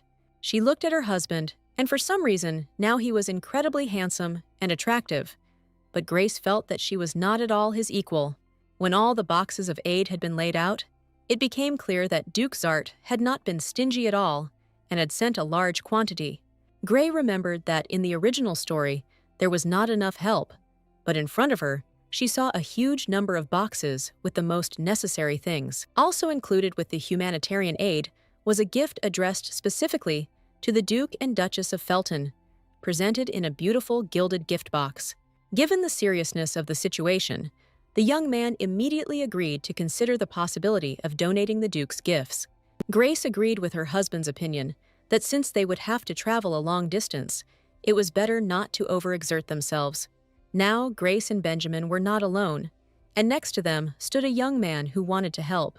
Suddenly, a young man's voice was heard behind them, and Mr. Felton immediately turned around. It was a young man in a white suit with long white hair, and he was probably a temple minister. Mrs. Grace recognized the man, and she even knew the young man's name, Boris Benedict. Since this holy man was here, Arya was probably somewhere nearby too. Grace really liked Boris, although not as much as the main character, but he was someone she could always rely on. He was Arya's support and protector, in other words, a reliable supporting character who treated everyone with great respect. They received gifts from Duke Zart, and this help turned out to be absolutely necessary. The consequences of the pollution for the inhabitants of the Empire were extremely severe, so Grace racked her brains to think of how to help using all her gifts. Boris called the lady a truly kind person, because not everyone would dare to do such things. He asked her to ask for help at any time if she needed it, and many people would be happy to help her. These words served as the trigger, and that evening, Arya could not find one very important thing in her suitcase. She knew for sure that this thing was in the black suitcase, but she was very afraid that an accident had happened to it. Grace felt like it was getting too noisy nearby, and saw people standing nearby. These were the knights of the temple and the clergy, who for some reason had gathered in one place. Sally had to ask, so she inquired if something had happened, and as she discovered, the saint had recently been robbed. This incident definitely didn't happen in the original, and Grace was absolutely sure of it. She asked what exactly had been stolen, as it could be a clue to the mystery robber. And now the gift that the saint received from Duke Zart, and when the Duke becomes aware of this incident, he may regard it as an act of disrespect. But Grace was sure that the Duke's assistance was not mentioned in the original, and this definitely could not have happened. The lady asked if she could help with anything, and Saint Arya had already heard a familiar voice. She turned away because she and the Duchess of Felton had met under very strange circumstances. The young man reported that they had received an order to inspect the place and must carry it out as quickly as possible. Sally shielded Mistress Grace and screamed, asking if anyone suspected her of deception if she had been ordered to inspect these lands. Rosalia came out right in front of the young man with the same question. Did anyone really have any suspicions? The ladies defended their mistress, and Grace was very worried that she could cause them big problems. Rosalia told the man that he would be obliged to apologize to the lady if there was nothing in her chambers. The fear was not in vain, and after some time, the young man reported an interesting thing he had found. In his hands was a necklace that the saint had received as a gift, and the young man was looking for it. Grace wondered how the precious necklace had ended up in that place in the first place, and whether she would be held responsible for the theft. Everyone began to whisper that this girl was accused of trying to steal a holy thing, and everyone asked the Duchess of Felton to explain herself. Grace insisted she knew nothing and was simply handing out food along with the maid Sally, having nothing to do with the leather necklace. But suddenly she heard a familiar voice, and it was Benjamin, asking the girl to look into his eyes. In front of everyone, the young man declared that he believed his wife and asked her to tell him everything she really knew. Seeing the unwavering support before her, Grace gathered her strength and decided to tell the whole truth and no longer be afraid of anything, because those around her undoubtedly trust her. And since she touched the stolen item, her fingerprints should probably have remained on the necklace. Grace asked the maid to immediately bring powder to prove her non-involvement and innocence in this crime. Sally enthusiastically set off to look for powder, and now the lady needed her urgent help more than ever. She demanded to look at the box. He promised that he would not break it under any circumstances, promising that everything would be intact. She asked Benjamin, whose hands were in white gloves, to hold the precious box while she was about to open it. No one had touched the box before, and if the Duchess had indeed stolen it, her fingerprints would appear on it. And if there is no evidence, the young man will have to come up with an excuse for himself, because in that case, he will be accused of slandering the Duchess herself. The lady carefully brushed the necklace with a special brush, after which fingerprints should have appeared. The Knights of the Temple and Benjamin were definitely wearing gloves, so their fingerprints definitely shouldn't show up. Grace knew that gifts like these were usually polished to a high shine, so if fingerprints were visible, they were more likely to belong to the criminal. She looked closely at the necklace and finally found the very piece she had been looking for so long. On the tip of each person's finger, there is a pattern that is unique. Grace showed her fingerprint and said that this way, they could easily identify the criminal. They leave fingerprints only if the hand is not covered, and they only saw bare hands on one of the priests. Grace offered to compare the fingerprints, but did not assure that this particular young man was the culprit. But if the fingerprints were identical, then charges would be brought against him. In this case, the young man will be called a criminal, and the lady will file a complaint with the temple and tell the whole truth. The culprit really turned out to be that same priest, and after this incident, things went smoothly, and Boris apologized. However, his excessive calm suggested that the influence of the temple was much greater in this place, so Benedict apologized properly and then disappeared. The crown prince invited Arya to come with him, promising that all the difficulties and obstacles were finally over. But looking at the girl, he saw her pale expression and immediately asked if everything was okay with her. Arya actually looked confused, and her attention was focused on the red-haired girl. She approached the Duchess, probably wanting to ask her something, and was clearly interested in her person. Arya admitted that she was completely fine, and her strength was gradually being restored. She offered her hand to the crown prince and called him by the tender name of Sylvie, and Grace was surprised by such a gesture. In the original story, today, Arya and Crown Prince Sylvester entered the Night Forest and met at the lake. But Grace did not think that there was a lake somewhere in the dead land. Grace wondered if Arya could purify water as much as she wanted. And suddenly, she could smell the water herself. Walking a little further, she felt that she was approaching some kind of lake, and it definitely had to be located here. That night, holding hands, in this dark place were two lovers, whose strong aura cleared this place. Smelling the freshness of the cool water, Grace saw Sylvester and Arya from afar, who were indeed sitting in front of the crystal-clear lake. They really did look like the main characters, and I even noticed that it was as if the world was created just for the two of them. Grace was surprised, but the menu was still there, offering to discuss a little later why they had come here late at night. Sylvester and Arya were having a nice conversation as they sat by the cool lake, enjoying every moment they spent with each other. Benjamin suddenly muttered something, but Grace barely heard his last words. The young man admitted that he was incredibly envious of the young lovers, and he really looked at them with a certain sadness. Grace remembered that Benjamin's bitter feelings of loneliness were described on a whole page of the novel. For some reason, the lady now felt that the young man's emotions had become too subtle, as if they were about to evaporate. So she decided to distract the young man and go together to greet the saint, who had incredibly helped these lands. It turned out that Grace had worried for nothing, and the young man agreed to her every request. She apologized and took off her emerald brooch so as not to spoil the first impression. Grace and Benjamin did not go unnoticed, and the next moment they were looking at the frightened faces of Arya and the Crown Prince.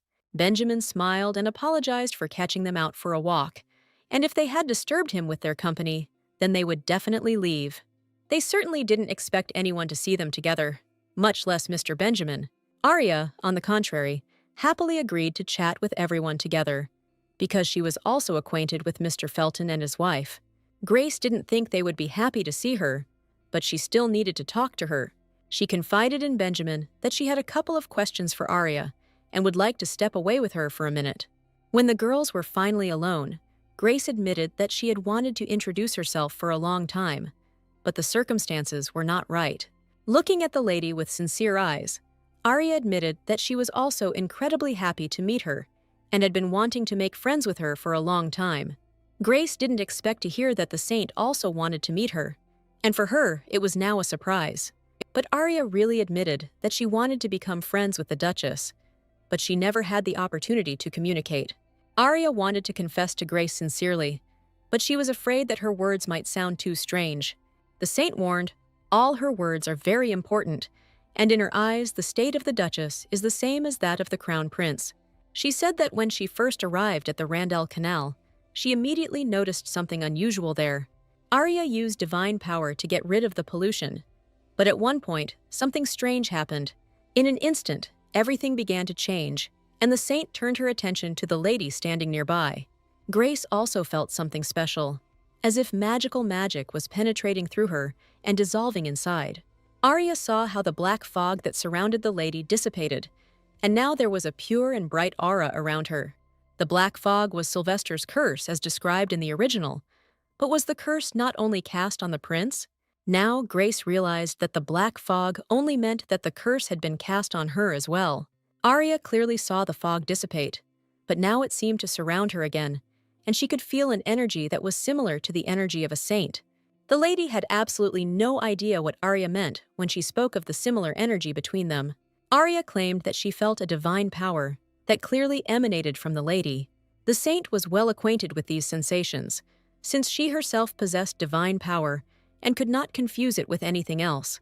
Grace was sure that Arya was simply mistaken, and in each generation, only one saint is born. For some reason, Arya claimed to feel a powerful energy, but then apologized for such a strange conversation. Despite the shocking story, Arya was portrayed exactly as she was told in the original. And now she saw in front of her a naive and kind girl who was so noble and only wanted to help everyone. Grace noticed that Arya was clearly upset and confused, but she still cared about her mistress and her condition. It was already quite late outside, so the lady decided to say goodbye, promising to chat again another time. Arya was genuinely happy to hear these words and admitted that she would look forward to meeting again. To make matters even more confusing, it was now revealed that Grace was cursed, but at the same time, she had magical powers. The next day, Grace went to the train station that led to Viscount Linden's estate. Sally thoughtfully suggested that the lady read the morning news in the newspaper, as she should probably be aware of the latest events. Grace took the latest issue and thanked the maid for her attentive care. The first thing she decided to do was to see if there was any news about the Duchess of Felton. But to her great surprise, there was absolutely no news written about the Duchess, and this was quite strange. Grace wondered if the only thing of interest here was that high-profile kidnapping case. After reading the latest news, the Duchess began to think that the world was truly frightening lately. Benjamin warned of his imminent arrival at the Viscount's estate, so Grace needed to get ready for the meeting.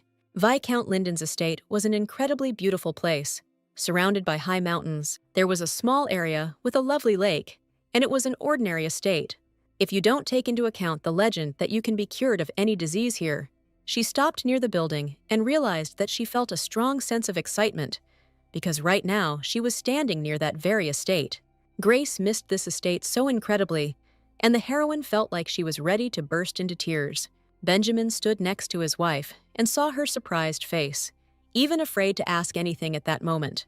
He suggested that we look around the local shops and, if my lady didn't mind, take a little walk. He had heard that there was a period every year at the Linden estate when traders stayed longer than usual, and now was the time. The lady compared the scale of the festival and was sure that it was not as fun as on the island. The shopping arcades stretched along the entire main street, and the range of goods was quite extensive. Grace and Benjamin walked slowly through the shopping arcades, carefully examining what the merchants were offering. The lady noticed that there were a lot of strange things at the market, and upon seeing them, she was very much delighted. Her attention was drawn to the strange red fruits, which she saw for the first time in her life. The merchant said that this fruit is called Scasandora, and it was brought from the kingdom of Arcia. It was a rather rare berry for these parts, and Grace was incredibly eager to try it. Having put one berry in her mouth, the lady immediately felt its incredibly strange taste and realized what kind of berry was in front of her. This taste was quite familiar to her, but for some reason, the merchant gave this berry a completely different name. Grace tasted Schisandra chinensis, but she didn't understand where it came from, and this was very unexpected. Benjamin thought the lady clearly didn't like the taste of the berry, but Grace replied that the berry was very tasty. As soon as Benjamin heard that his wife liked these berries, he immediately came up with something. The young man did not think long and told the merchant that they were going to buy all the red berries that the lady had just liked. The lady also offered to buy seeds and asked the merchant how to grow such tasty and aromatic berries. Benjamin was ready to buy anything for my lady and asked her to address him by name, since they were among people. Hearing these words, for some reason, Grace felt warmth inside and was happy, calling the young man by the affectionate name Benny.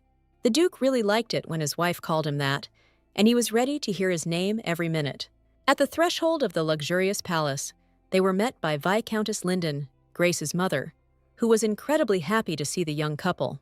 Seeing the gift boxes and pile of purchases, the lady noted that the young people had not wasted their time and asked them not to forget to enjoy the beautiful night views.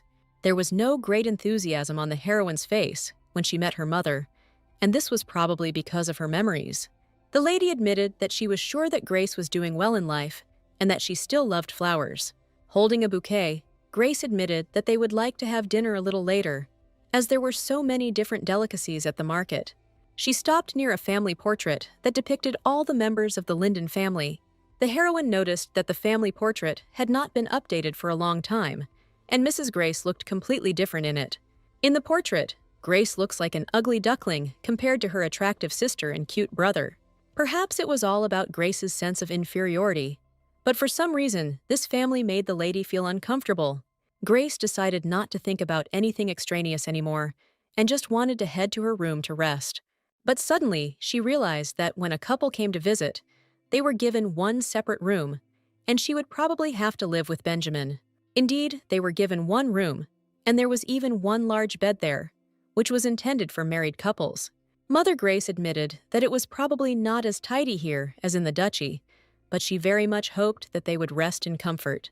Benjamin was also surprised that they were given only one room, and now they would become able to look at each other. He suggested that his wife ask for another room if she felt uncomfortable being around him. Grace was sure that this would hardly work, because there were not so many rooms in the estate. Then the young man thought and came up with another idea that he could offer to the lady. Grace stood there in bewilderment, waiting for Benjamin to tell her about his plans, because it was very unexpected for her. Benjamin said he could sleep on the couch, and then Grace wouldn't feel uncomfortable sleeping alone on the bed. Looking at the sofa, the heroine realized that there was very little space there, and it would probably be uncomfortable for the young man to sleep there. Benjamin lay down on the sofa and admitted that he would find out about it later, and perhaps he would even like to sleep there. They both laughed, and the sofa would indeed be too cramped for the young man, and he shouldn't even try to stay there to sleep. Laughing, Benjamin replied that his wife was probably right, in which case she suggested that he lie down on the sofa himself. The young man insisted that the girl might have back pain, but now he himself did not want to let her sit on the hard, uncomfortable sofa. And Grace didn't want Benjamin to be uncomfortable, so she suggested that they sleep together on the bed, and that there was nothing wrong with that. After these words, the lady felt awkward, and her face turned red from intense embarrassment. Grace and her boyfriend went to a family dinner party and made themselves comfortable in the guest dining room. Mother Linden thanked the Duke for the fact that her daughter was living well in the duchy, and she even prepared a delicious pie for dessert on the occasion of her arrival. But suddenly, she admitted that she had probably done it in vain, and Grace felt an unpleasant sensation when her mother looked at her. She again heard reproaches in her words, and the year in which they did not communicate passed in silence and calm.